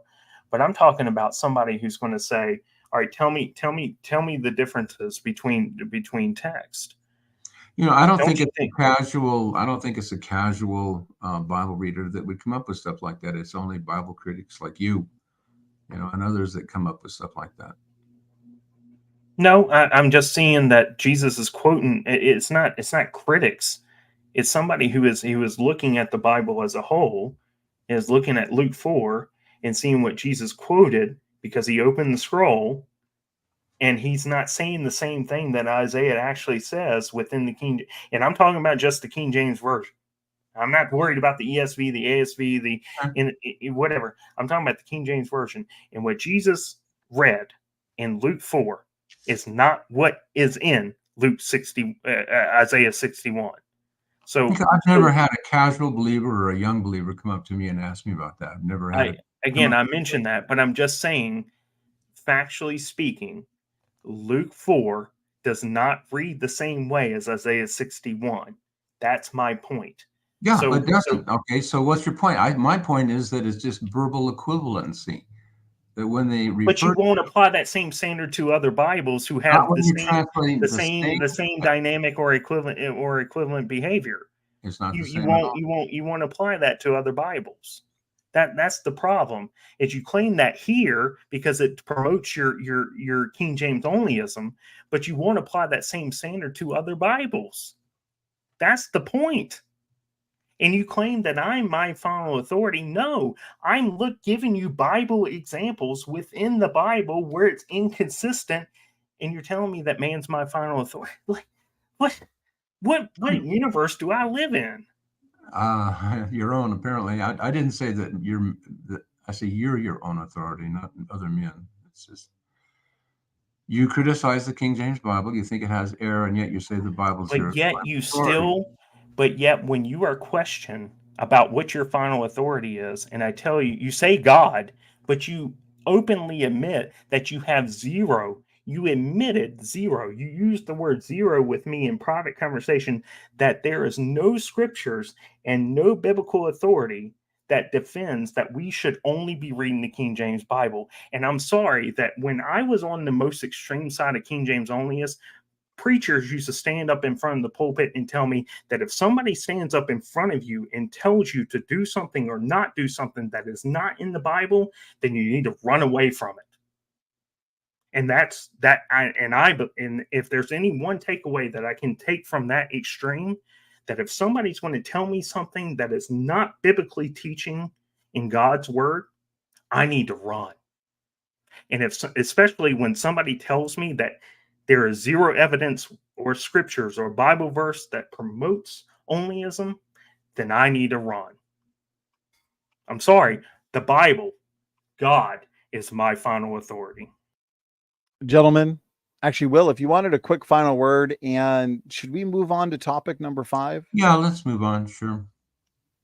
Okay, PJ, we're going to throw it over to you. Can you remind us what topic number 5 was? Which passage was? This is a very minute. I kept this last because there can be a lot that can be debated about this type of topic. It's more of a Hebrew translation, or what I feel like is a mistranslation of the verse. My primary text is going to be Jeremiah 36:26. Okay. Which again, we're talking about we're not talking about spirituality. We're just talking about solely Hebrew translation, Hebrew understanding of words, Hebrew understanding of how things are perceived and different things of that nature. So I kept this last because I don't really think this is going to be a big stakeholder in the conversation. But it says in the King James Version, but the king commanded, I'm going to murder this name, Jemuel, the son of Hamelech. And I left the rest of the verse on my notes out of it. Now, the reason why I have a problem with this is I think that this is a Hebraic translational error, because the word Hamelech is not a name. It's a reference to the king. And in every other instance in the King James Version that the word Hamelech is found in the Hebrew, it's referring to the king. It's referring to, especially, predominantly, it's referring to something that the king possesses. So in this case, it's the son of the king. And we actually see in Hebrew the word Hamelech twice in 36 in Jeremiah 36:26. It actually says, "But the Hamelech commanded Jemuel the Hamelech." We see that twice. So Hamelech is not actually a name; it's a reference to the son of the king.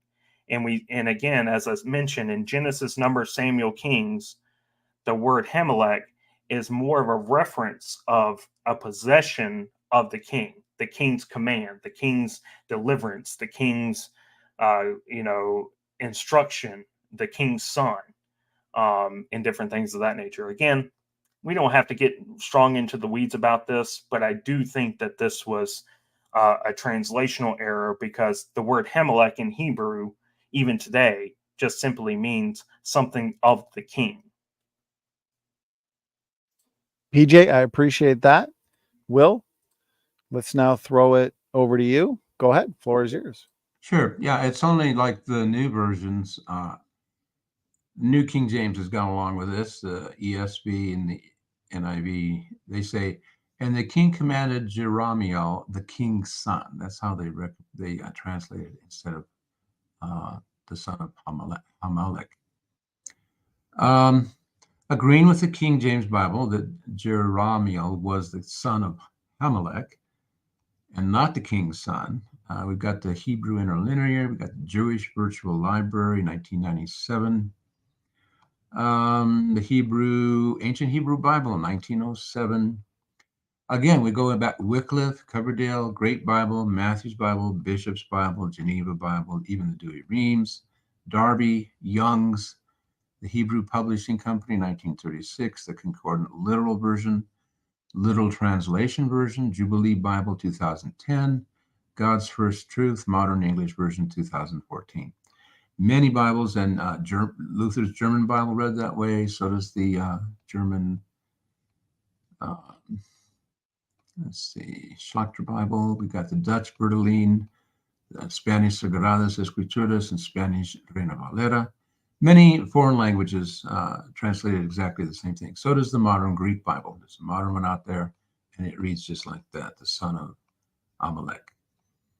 Okay, even Dan Wallace's net has this note. Many of the commentaries express doubt that this actually refers to Jehoiakim's own son. This is Dan Wallace, of all people. Jehoiakim was only about 30 at this time, and one of his sons would not have been old enough to have been in such a position of authority.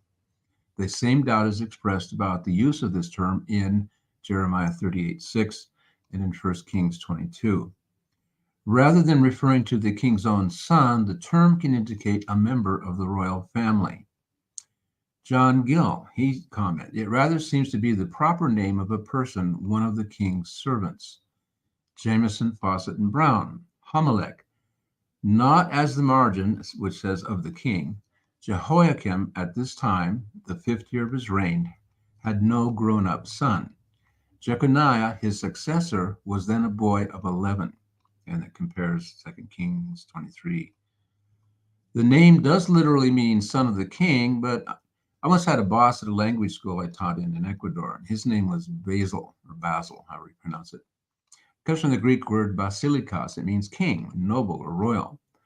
If you run into somebody named Rex, well, Rex means king. You run into Regina, it means queen.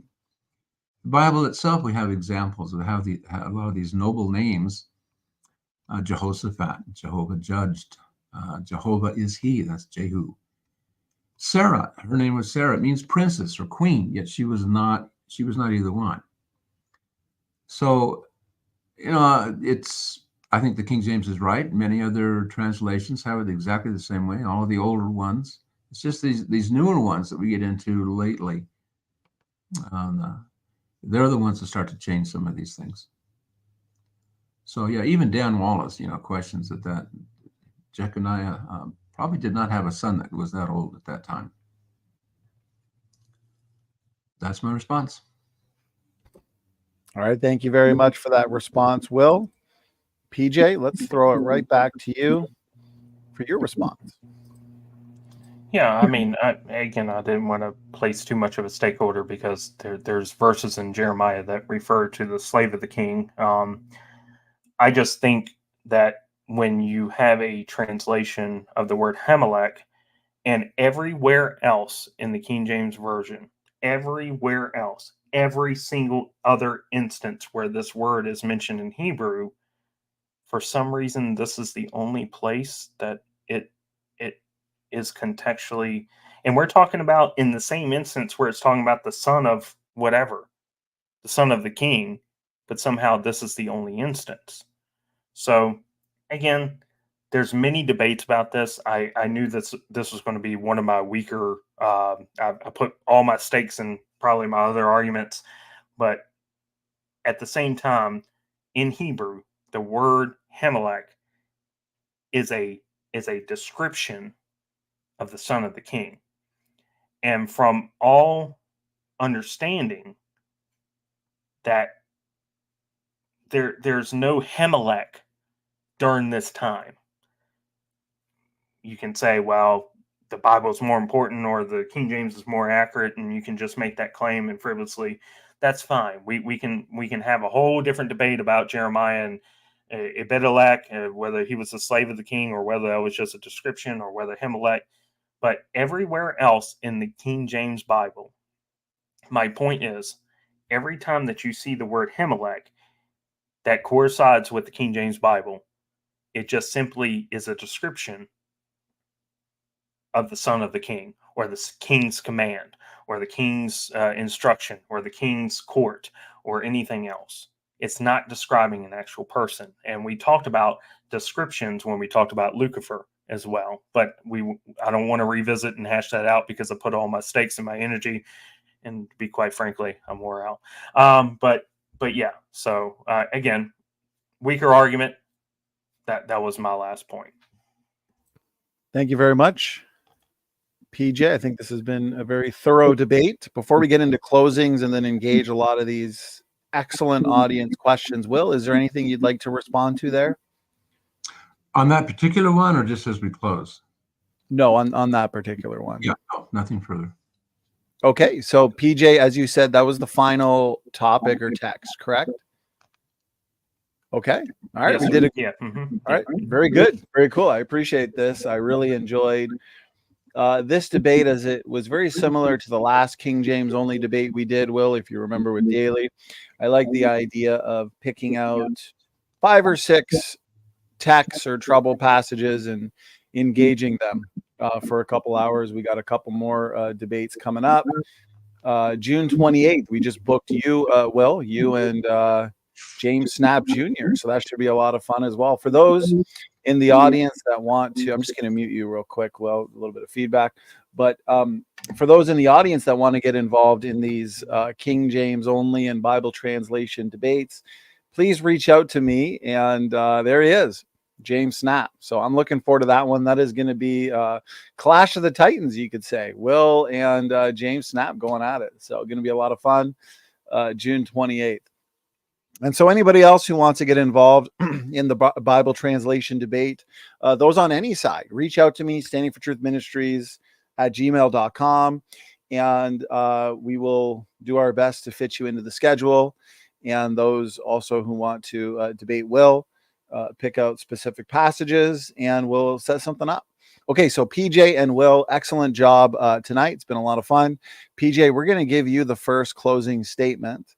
5 minutes each, gentlemen. This will give you the opportunity to wrap up your thoughts, wrap up your points, and address anything you feel may have been left hanging. So PJ, the floor is yours. Go ahead. I'm going to be very short and sweet here. Is the King James Version a legitimate translation? A legitimate translation? Absolutely yes. I love it to death.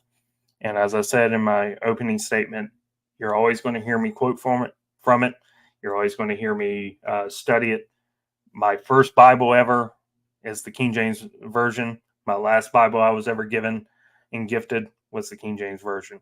I have no problem with that. I love it to death. But is it the only legitimate translation? No. In context of our debate, if we both agree that any sincere translation can save people, you know, if we are agreeing upon that, if we can agree that any translation can save people, allow people to live godly lives, where's the margin of illegitimacy? Isn't the end goal of our Bibles is to give us the clear instruction of what God wants us to be, how God wants to save us and live godly lives? Isn't that the end goal? And make sure that we preserve ourselves, not the Bible, but preserve ourselves so that we are ready when God comes back.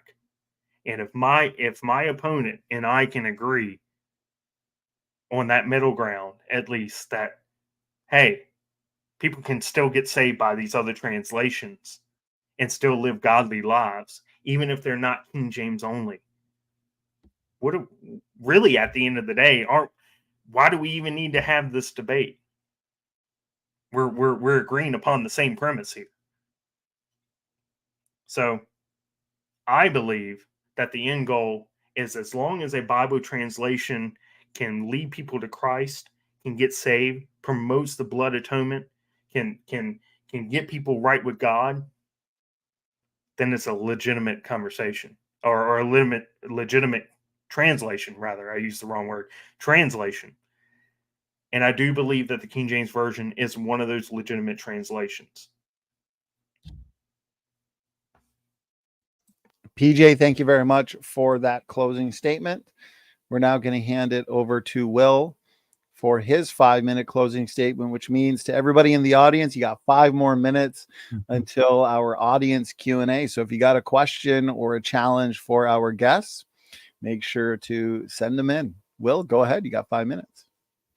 Yeah, to me, the issue is truth, absolute truth. Most Christians today do not believe that the Bible, any Bible, in any language they can show us, is the inerrant words of God. The only ones that do, that I've run into, are the King James Bible believers. The thing is, not all Bibles read like the King James Bible do. You've got all these critical text versions out there, ESV, NIV, and ASB, that are based on very different texts that often reject the Hebrew readings and that don't even agree with each other, either textually or in meaning in many places. And there are all these books and surveys that have come out that the biblical ignorance is widespread. Most Christians don't even read their Bibles, let alone study them. And it's just unbelief in the absolute truth of the Bible is just rampant. There are books that come out even by guys that are non-King James Bible believers. Ken Hand came out. He's not a King James only at all. And it's called Already Gone. And it's talking about surveys that they've done that if you go to a Sunday school class, you're more likely to leave your faith in the Bible and your church than if you hadn't gone to the Sunday school, because what you find there is the number one reason was that unbelief in the Bible. They no longer believed the Bible was true. You start hearing these different versions that omit whole verses or sections of the Bible, completely different meanings. And you say, well, wait a minute, if I can't, believe all these other parts, why do I think the gospel parts are right? At what point does God start to tell us the truth? And that's for me what it is. It's an issue of truth, not a salvation issue. Yes, I believe people can get saved reading the NIV or just about anything out there, even the Message. But when it comes down to growth and development and growing in grace and knowledge of our Lord and Savior, and seeing the absolute truth and you're confident in what God has written, you're only going to find that, I believe, in the King James Bible. And there are stamps of approval. I believe that God has set his mark. It doesn't come out and say, read the King James Bible. It doesn't say, read the originals either. But there are certain things that God has done through the King James Bible, or the numbering of it. This is one small example. But you've got this verse, man shall not live by bread alone, but by every word that proceedeth out of the mouth of God. That verse is found 4 times in the scriptures, twice in the New Testament, once in the Old. The interesting thing about that is it's found in Matthew 4:4, Luke 4:4, and Deuteronomy 8:3. Now, another brother pointed this out to me, these scriptural references to living by the word of God. If you take those numbers, the chapter numbers 4, 4, and 8, you come up with 16. You take the 4, 4, and 3, you come up with 11. It just happens to be 16, 11 when you put those 3 verses together. You say, oh, the numbers, they were added later. That's another reason why the King James is a standard. The Geneva Bible had numbered the verses, but the King James Bible did not follow the same numbering system as the Geneva Bible did. The King James Bible has become the standard for how you number your verses in the Bible. You come to these modern versions, critical texts, and they'll skip the numbers. Matthew 17:20, 17:22. They skip over the number. The standard is still there. It's the King James Bible that's the standard. God is still working in history. I know the originals didn't have numbers, but God is still working all the way through history, preserve his word, and give testimony to it. Another fact, that when the astronauts went up in their spaceship, they read out of the Bible. It was the King James Bible. That'll never happen again. It just would be politically incorrect to read out of the Bible for astronauts up there. But God is just bearing testimony. This is his word. There's a standard. I pointed it out and people laugh at it, but it came out of England, and it's from England. It just happens to be that we measure time, 0 hour Greenwich time, and we measure longitude, 0. So that my point is that it's a standard that we have. And I believe that standard came out of England. God is just bearing witness to it in different ways through history. And again, the King James Bible is the only one that you'll find that thousands of people still today believe that it is the inspired and inerrant words of God. Nobody else believes any other Bible out there is. Okay, thank you very much, Will, for that concluding statement.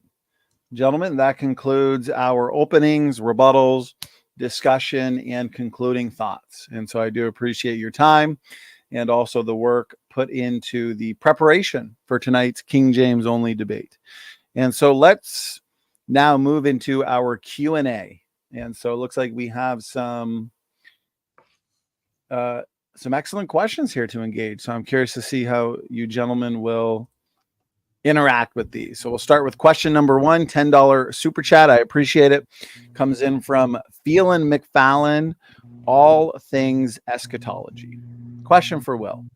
Should the King James Bible Apocrypha be considered as scripture? If not, why not? No, in fact, the King James translators didn't consider it inspired scripture. All the Bibles at that time, Geneva Bible had Luther's Bible, they all had the apocryphal books in it. It was sort of a topic of the times to know exactly what was going on with the Catholic Church and the arguments that were going back and forth. But they did not consider it to be inspired scripture. They put it between the New Testaments and they labeled it Apocrypha. The irony is that the people who say it shouldn't be there, they use Vaticanus and Sinaiticus as the textual base for their NAS, ESV, etc. And yet those copies have the apocryphal books scattered throughout them, mixed with the others, Old Testament books. So they're kind of cutting their own throats when they bring up this argument. But no, it's not inspired scripture, and I'm glad they took it out. But no, it never wasn't believed to be that. Thank you very much, Will. PJ, floor is yours. Go ahead. Yeah, I actually agree with Will on this. I think the Apocrypha, reading through it, I think it can be evaluated from an external standpoint, and maybe in some respects can be helpful to understand the historical nature, especially in some of the books in the Apocrypha, of what the Hebrews were going through during that time. Now, do I believe that it needs to necessarily be scriptures? Obviously, that has been debated by hundreds of years, but I actually fall more in line with Will on that. Just the style of writing and the way that it presents itself, I think, is going to be begged the question. Now, we are only asserting 2024 thoughts on things that were written hundreds of years ago, but I actually fall more in line with Will on this. There is obviously a very specific reason why these scriptures that are considered the Apocrypha are set aside, away from what we now, no matter what Bible we use, are considered scriptures. So, Thank you, PJ. Okay, looks like we got some agreements there, so I appreciate it. Next one comes in from SoCal Preston. I do appreciate the $5 super chat and the support for tonight's debate. Question for PJ. You think the New World Translation isn't legit?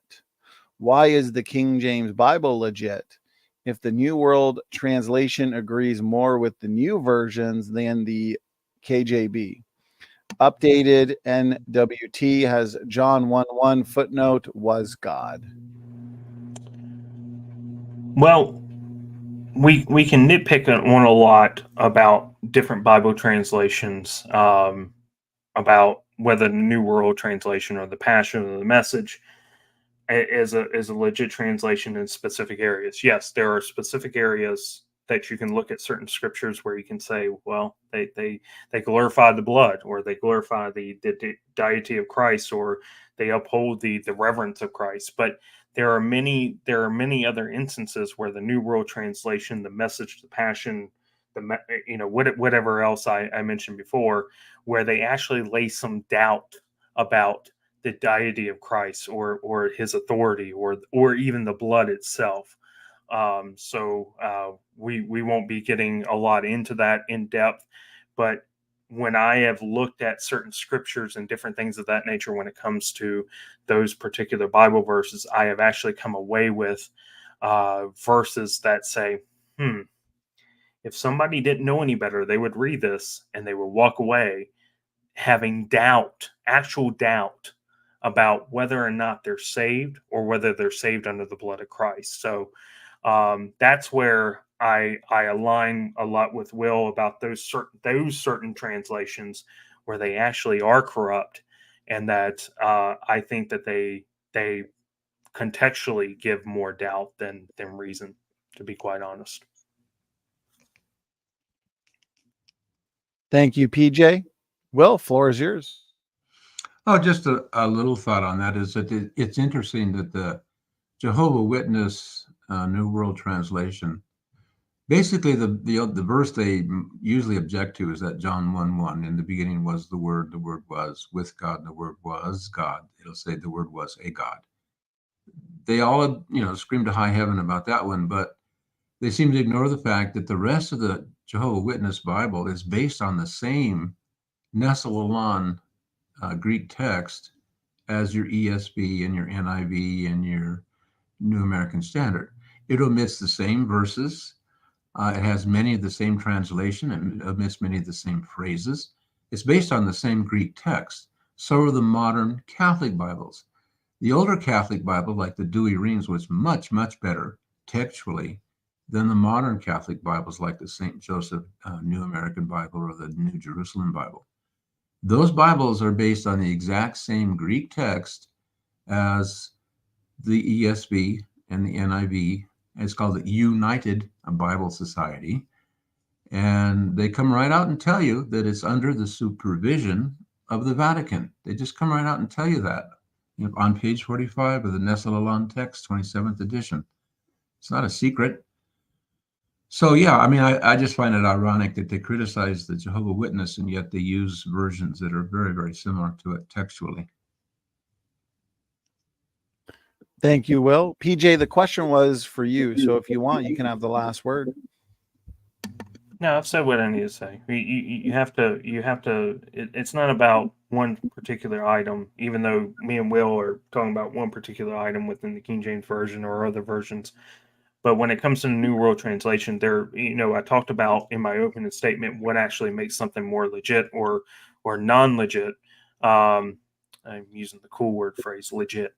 But legitimate is what I think. And when I started to make that structure what I feel is legitimate within the translation, when I started to look at certain items within the New World Translation, the passage, the message, the passion, and different things of that nature, I started coming away with some doubts about what I felt like is a legitimate translation. So that's my premise. So, thank you, PJ. Appreciate it. Okay, we got Phelan McFallon, All Things Eschatology, $5 super chat. Appreciate it. Question for you, Will. Please explain the 1611 margin notes.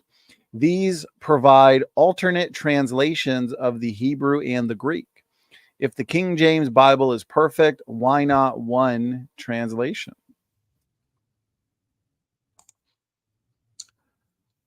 Well, the marginal notes are what happened is the King James translators, I don't know, 59 of them or however there were, 49, some say. They got together in these groups, and then they would discuss what text they should use and how they should translate them. And they came up with different ideas. They didn't all necessarily agree, but then they finally came to an agreement on what should actually be put in the text. The marginal notes are not part of the Bible. They're just suggestions. Sometimes they're helpful, sometimes they're not, but it's not part of the actual text of the Bible. When I read my Bible, I just read what the text says. If you preach on it, you teach it, you read what the text says. So I believe that God had them, guided them, put into the English text what he wanted there. And that's just my view of it. I mean, I believe that God guided them as to the actual text and the both Hebrew and Greek that they should use, and the correct translation of those texts. So I don't believe there are any errors in the text of the King James Bible. That's how I look at it. Thank you, Will. PJ, the floor is yours. I think there's a lot to be said about margin notes because, so I'll just put it out like this. So during our debate tonight, my opponent here, Will, mentioned a lot of things about commentaries and what other people had said and other things we're supposed to believe about the text and why it should have been written this way or why it wasn't and everything of that nature. That's what margin notes are. They're commentaries. They're alternative understanding of what is supposed to be within the text. And in particular, we talked about, I don't want to go back to it, but I'm just mentioning this in brief. Just like in Isaiah 14:12, they mention fiery star. I believe it's fiery. I have to look at the scans that they made. I believe it's fiery star. It might have been blazing star. But they had an alternative reading because they wanted somebody to understand that there was a different understanding of that word. There is a reason. Do you just think that God allowed something to be printed with his word that would have given you some off course thing that would have ventured you off into the weeds? Why do you think that they felt that it was necessary to have those margin notes? Whether they are good, bad, or indifferent, they were still there. And they're there to give you some thought about the way translation works. They were making their best decision within the moment with the resources that they had. And that's why they created margin notes. That's why our study Bibles today have margin notes and contemporaries at the bottom. My favorite Bible in the world was a Schofield Bible, and it gave me plenty of things to think about and references and cross references. And that's what the margin notes are supposed to do, is to make you think about the alternative, because they had some second guessing going on. They had some alternatives about what they were thinking. And it's not just in Isaiah. Go through each page. I wish I had the link in front of me. I wish I could share it with everybody. But there are scans of one of the 1611s. It's not the actual 1611, but one of the 1611s. And it shows you page after page after page after page after page of things that they saw were alternatives and cross-references to what they were trying to get at as far as thought, feeling, and meaning across the board. So when it comes to margin notes, I think they are helpful. I agree with Will. There might be a reason why they weren't actual scripture, but I think we need to give a little bit more gravity and a little bit more reverence and a little bit more weight behind the idea of why God allowed that margin note to be published with his word. Thank you, PJ. Will, the question was for you, so you get the last word. Go ahead. Well, like I said, that they had different ideas among the translators, and sometimes the marginal notes can be helpful and sometimes they're not. But those aren't part of the text. I believe what God wanted in the text of the King James Bible is what we have. If you're going to go this whole marginal notes, marginal columns or whatever, readings, then you're going to end up just being another Bible agnostic. You're going to say, what in the world is truth? And is there any standard? Or I can pick and choose. I like this marginal note, but not that one. And that's where you end up, is that you have no final authority except your own mind and your own preferences. One other thing, I do have a reprint of the 1611. You can get it from Thomas Nelson. And it's got all those marginal notes in it. And on Isaiah 14:12, it's just, or day star. That's what they wrote, day star. And not blazing star or anything like that. But like I said, the word star actually is not found in that verse. And from early times, some early church writers, they saw it as a reference to the fall of Lucifer, Satan. So, I believe that the text of the King James Bible is the truth. I don't, marginal notes, I pay little attention to them. Thank you, Will, for that final word. Appreciate it. Okay, now we got one for you, PJ. Comes in from Pseudonym. $5 super chat. Question is this. When you said the Bible is my authority, did you mean Bible, plural, Bibles? Are my authority? What's the correct translation if the King James Bible is less legitimate? I never claimed that the King James Version is less legitimate. I said it was a legitimate translation, just like any other. I think I left out on purpose because I wanted to stick to the topic of conversation, despite me having to present errors and different things of that nature. I never said that the King James Version was less legitimate. That wasn't my point at all. My point is that is the King James Version a legitimate translation? Absolutely, based on the criteria that I laid out. Is it the only legitimate translation? No, because based on things that I have claimed, based on things that Will Kinney has claimed in this debate and in other debates, there are many legitimate translations. And if people can get saved and be right with God and go to heaven, then that makes it a legitimate translation. What makes it a non-legitimate translation, like the New World Translation and the Message and the Passion and all those different things, is that when you read certain scriptures and it makes you doubt whether the blood of Christ or anything else, his atonement, the Trinity or anything else, if you walk away from certain scriptures going, then that makes it illegitimate. The legitimacy is, can you get saved? Can you be right with God? And can you walk away knowing that you're going to heaven, firm, true, and it's consistent across the board? Thank you, PJ. Will, floor is yours. Go ahead. Yeah, the way PJ defines legitimate, I would agree with him. If that's all you're looking for, and that's all you require in a legitimate Bible, is about the death of Christ for our sins and his resurrection from the dead and his second coming. And those doctrines are found in all Bibles that I know of. Even in the Jehovah's Witness Bible, you can find those doctrines, or in the Message, or any. I know people that got saved reading the Message. if that's how you define it. But I'm talking about inerrancy. That's the issue. Absolute truth. Brother PJ does not believe there is such a thing as 100% true Bible in any language that he can show us. He does not believe the King James is that 100% true. Again, that makes him the final authority when it comes down to absolute truth. Now, if you get the basic doctrines, you can get those out of any Bible. But then a lot of those doctrines are either corrupted or weakened in a lot of these modern versions. That part is true too. Are they legitimate? Well, it depends on how you define legitimate. They can be used by God to bring his people to faith in Christ. I don't deny that at all. But they are not the 100% true words of God. And my point is, if other parts of the Bible you don't believe are true, why would you think the gospel parts are true? You know, at what point does God start to tell us the truth?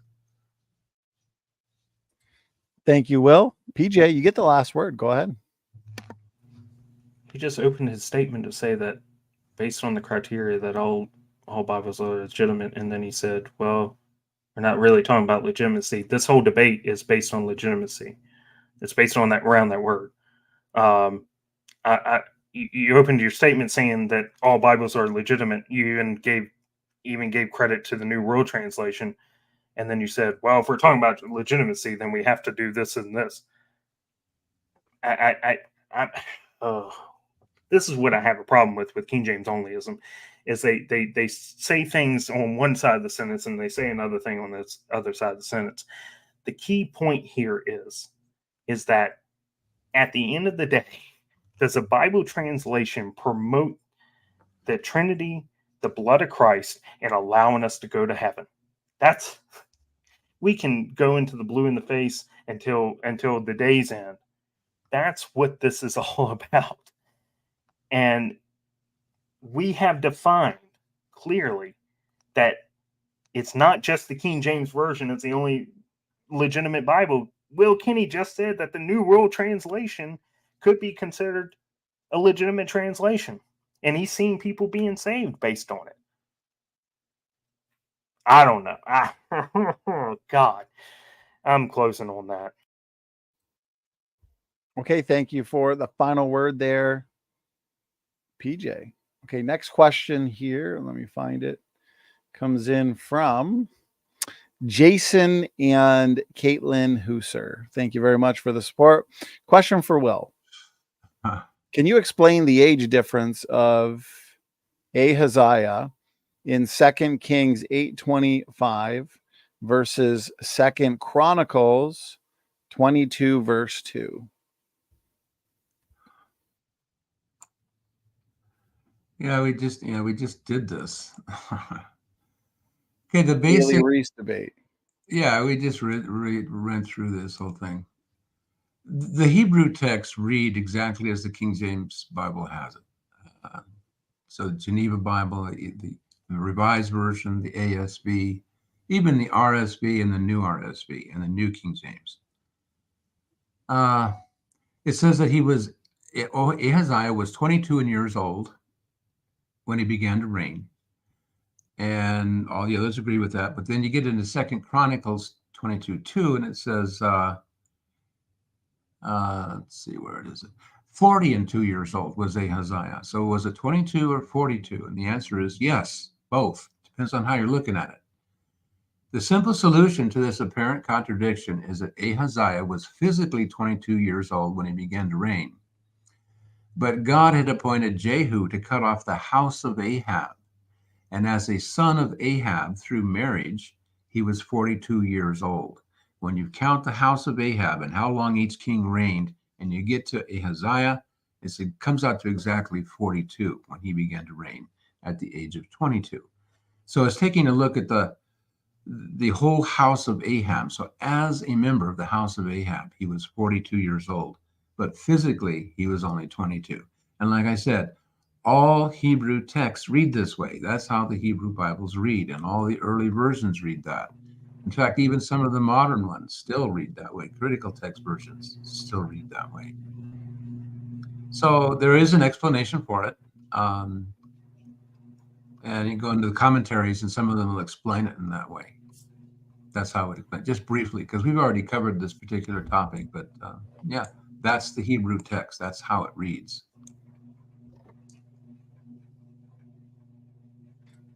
Thank you very much, Will. PJ, any thoughts?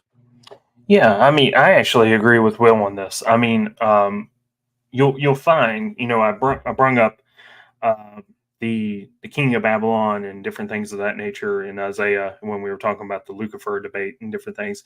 I actually agree with Will on this because the way that Kings and Chronicles kind of documents things can be a little bit different, and we see that in a lot of Hebrew texts. For example, there's a passage, I forgot what chapter it is. I'm ashamed that I don't know it off the top of my head, but it refers to Sargon as the king of Assyria.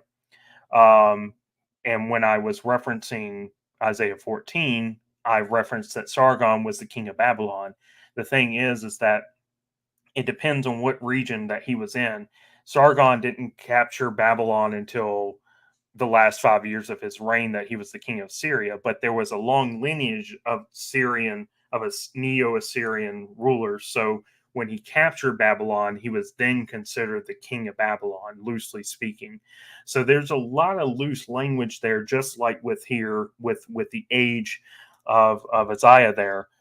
So I actually agree with Will on that, because depending on how it was written or when it was written or the context of which it was written can depend on age difference, the house of, the region, different things of that nature. So again, my conclusion on that is I actually agree with Will on this side of the table, because just the way that the court or the way he was perceived or what house he was a part of could have been contextually perceived based on the writing of that time. So, Okay, there we go. Some more agreement. I love it, gentlemen. PJ and Will, appreciate it. Okay, let's move on to the next question. This time it's for you, Will. So, well, I guess the last one was for you as well. SoCal Preston, $10 super chat. Appreciate the support. Question for Will. King James Bible prayer of Azariah 126 supports Daniel 3:25. But the angel of the Lord came down into the oven together with Azarias and his fellows and smote the flame of the fire out of the oven. Any thoughts on that, Will? I have no idea where he got the prayer of Azariah 126. Certainly isn't out of the Bible. I don't even know where that comes from. So is that apocryphal? Again, is that apocryphic? apocryphal? I'm not sure. I think Azariah is apocryphal. Where he came up with that. So I must confess, first time I've heard of that book too. Yeah, I no idea what he's talking about. I think that's a apocryphal book. If I'm being honest, I think there's one book that attributes that. So yeah. Okay, very good. Appreciate it. Short and sweet. Prayer of Azariah. Okay, next question here. Let's see. We're moving along nicely. Tolkienomics. Yeah, I don't think we got to this one. $5 super chat. Question for both. Why would the 1582/1610 Douay-Rheims Bible prior to the Challoner revision not be considered an inerrant and legitimate translation? Who do you want to go first? Why don't we have, since the last question was kind of a write-off and it was for you, Will, why don't we start with you? Go ahead, Will. Actually, the Douay-Rheims, I mean, I've looked at it and examined some things. It was really pretty good. It was based on the Vulgate. It was not translated from Hebrew and Greek. It was translated from the Latin Vulgate. So it's a translation of a translation. And there were a few faulty areas where textually it doesn't line up with what we know about the Greek text. But most of those verses, like those 16, 17 verses that are either omitted or the 45 altogether that are called into question, they're in the Douay-Rheims version. 1 John 5:7 is in the Douay-Rheims version. So, I mean, it was really a pretty good Bible, but I mean, it was a Catholic Bible. The Catholic Bibles are continually changing all the time. You got later on, 1950, the Dewey came out, and then 1970, you got the Catholic St. Joseph New American Bible, and then later on, you got the New Jerusalem Bible. Those are critical text versions. So the Catholic Bibles all through history have continually been changing again and again and again, and they're really quite different today than they were back in the Dewey Reams. So I would say it was a pretty good Bible, actually. I don't think it was inerrant. And of course, it's Catholic Bible. Protestants never embraced it. The King James translators criticized it, and they didn't think it was inerrant. But actually, it was pretty good. Okay, very good. Thank you, Will. PJ, floor is yours. Go ahead. Yeah, I don't have a strong opinion about the Dewey Reams, to be honest. I think it was a contribution to the or contribution. I used that word wrong. Contribution to the King James Version, and obviously it obviously helped them with their translation as they moved along, and they were trying to make the best decisions possible. To be honest with you, I have very little with the Dewey Reams. I've studied it somewhat, but I have limited knowledge on it. But I do think that it was one of the Bibles, just like the Geneva, the bishops, and different things of that nature that were a contributing factor. Whether we want to nitpick about it, sure, we can do that, but we can do that about the Tyndale, the Wycliffe, and everything else. There are things that precede the King James Version that we don't see in the King James Version, or that we do see in the King James Version. Again, that's just part of the whole structural debate about translation and what we want to have in or out, or whatever the case may be, and that will continue to be the debate as we go along. So.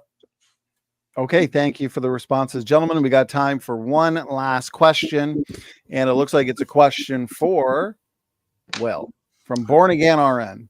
Appreciate the question. Steve, did Jesus and the apostles have a particular Old Testament translation that was their final authority, like the LXX?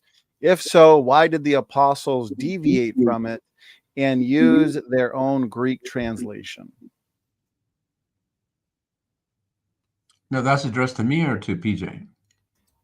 For you, Will. Oh, yeah, for you. Yeah. Yeah, this issue of the so-called Greek Septuagint comes up all the time. What passes today as the Greek Septuagint comes from Vaticanus, Sinaiticus, and Alexandrinus, all written long after the New Testament was already complete. There are several different Septuagint versions out there. If you go through the NIV footnotes, for example, they will frequently say some Septuagint manuscripts read, other manuscripts, Septuagint read. If there had been an authoritative pre-Christian Septuagint in wide use and circulation, there would not have been any need for people like Jerome, Aquila, 140, Symmachus, 211, Theodotion, 180, and Lucian in 240, and Hiscius in 280 to make their own translations. There have been several different attempts to translate the Hebrew scriptures into Greek. There are a lot of them out there, and they all differ from one another, and they all differ from the Hebrew. If you know anything about the Septuagint version, I have a copy of it. I've read a lot of it. It's a horrible translation. They reject many Hebrew readings, numbers, and names. Whole chapters are missing, and then they'll add thousands of words, different places that aren't in the Hebrew text. It's a really bad translation. And there have been many others through history who have questioned, the legitimacy of what they call that. Josephus in his Antiquities, he talks about that he translated, again, I intended to do no more than to translate the Hebrew books into the Greek language. So he translated it, Josephus did, from Hebrew into Greek. He did his own translation. And that was in 70 AD. So, was there an authoritative translation before that? Apparently not.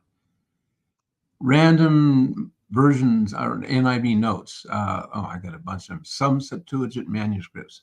They have many of that. Many Hebrew manuscripts, some Septuagint manuscripts read. There's a lot of them.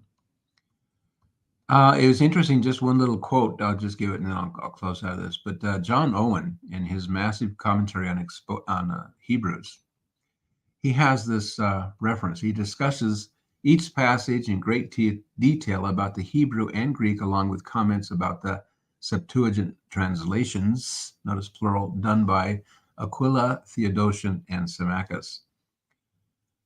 He says in his commentary here, he says, and thus in those testimonies where there is a real variation from the Hebrew original, the apostle took not his words from the translation of the Septuagint, but his words were afterwards inserted into that translation.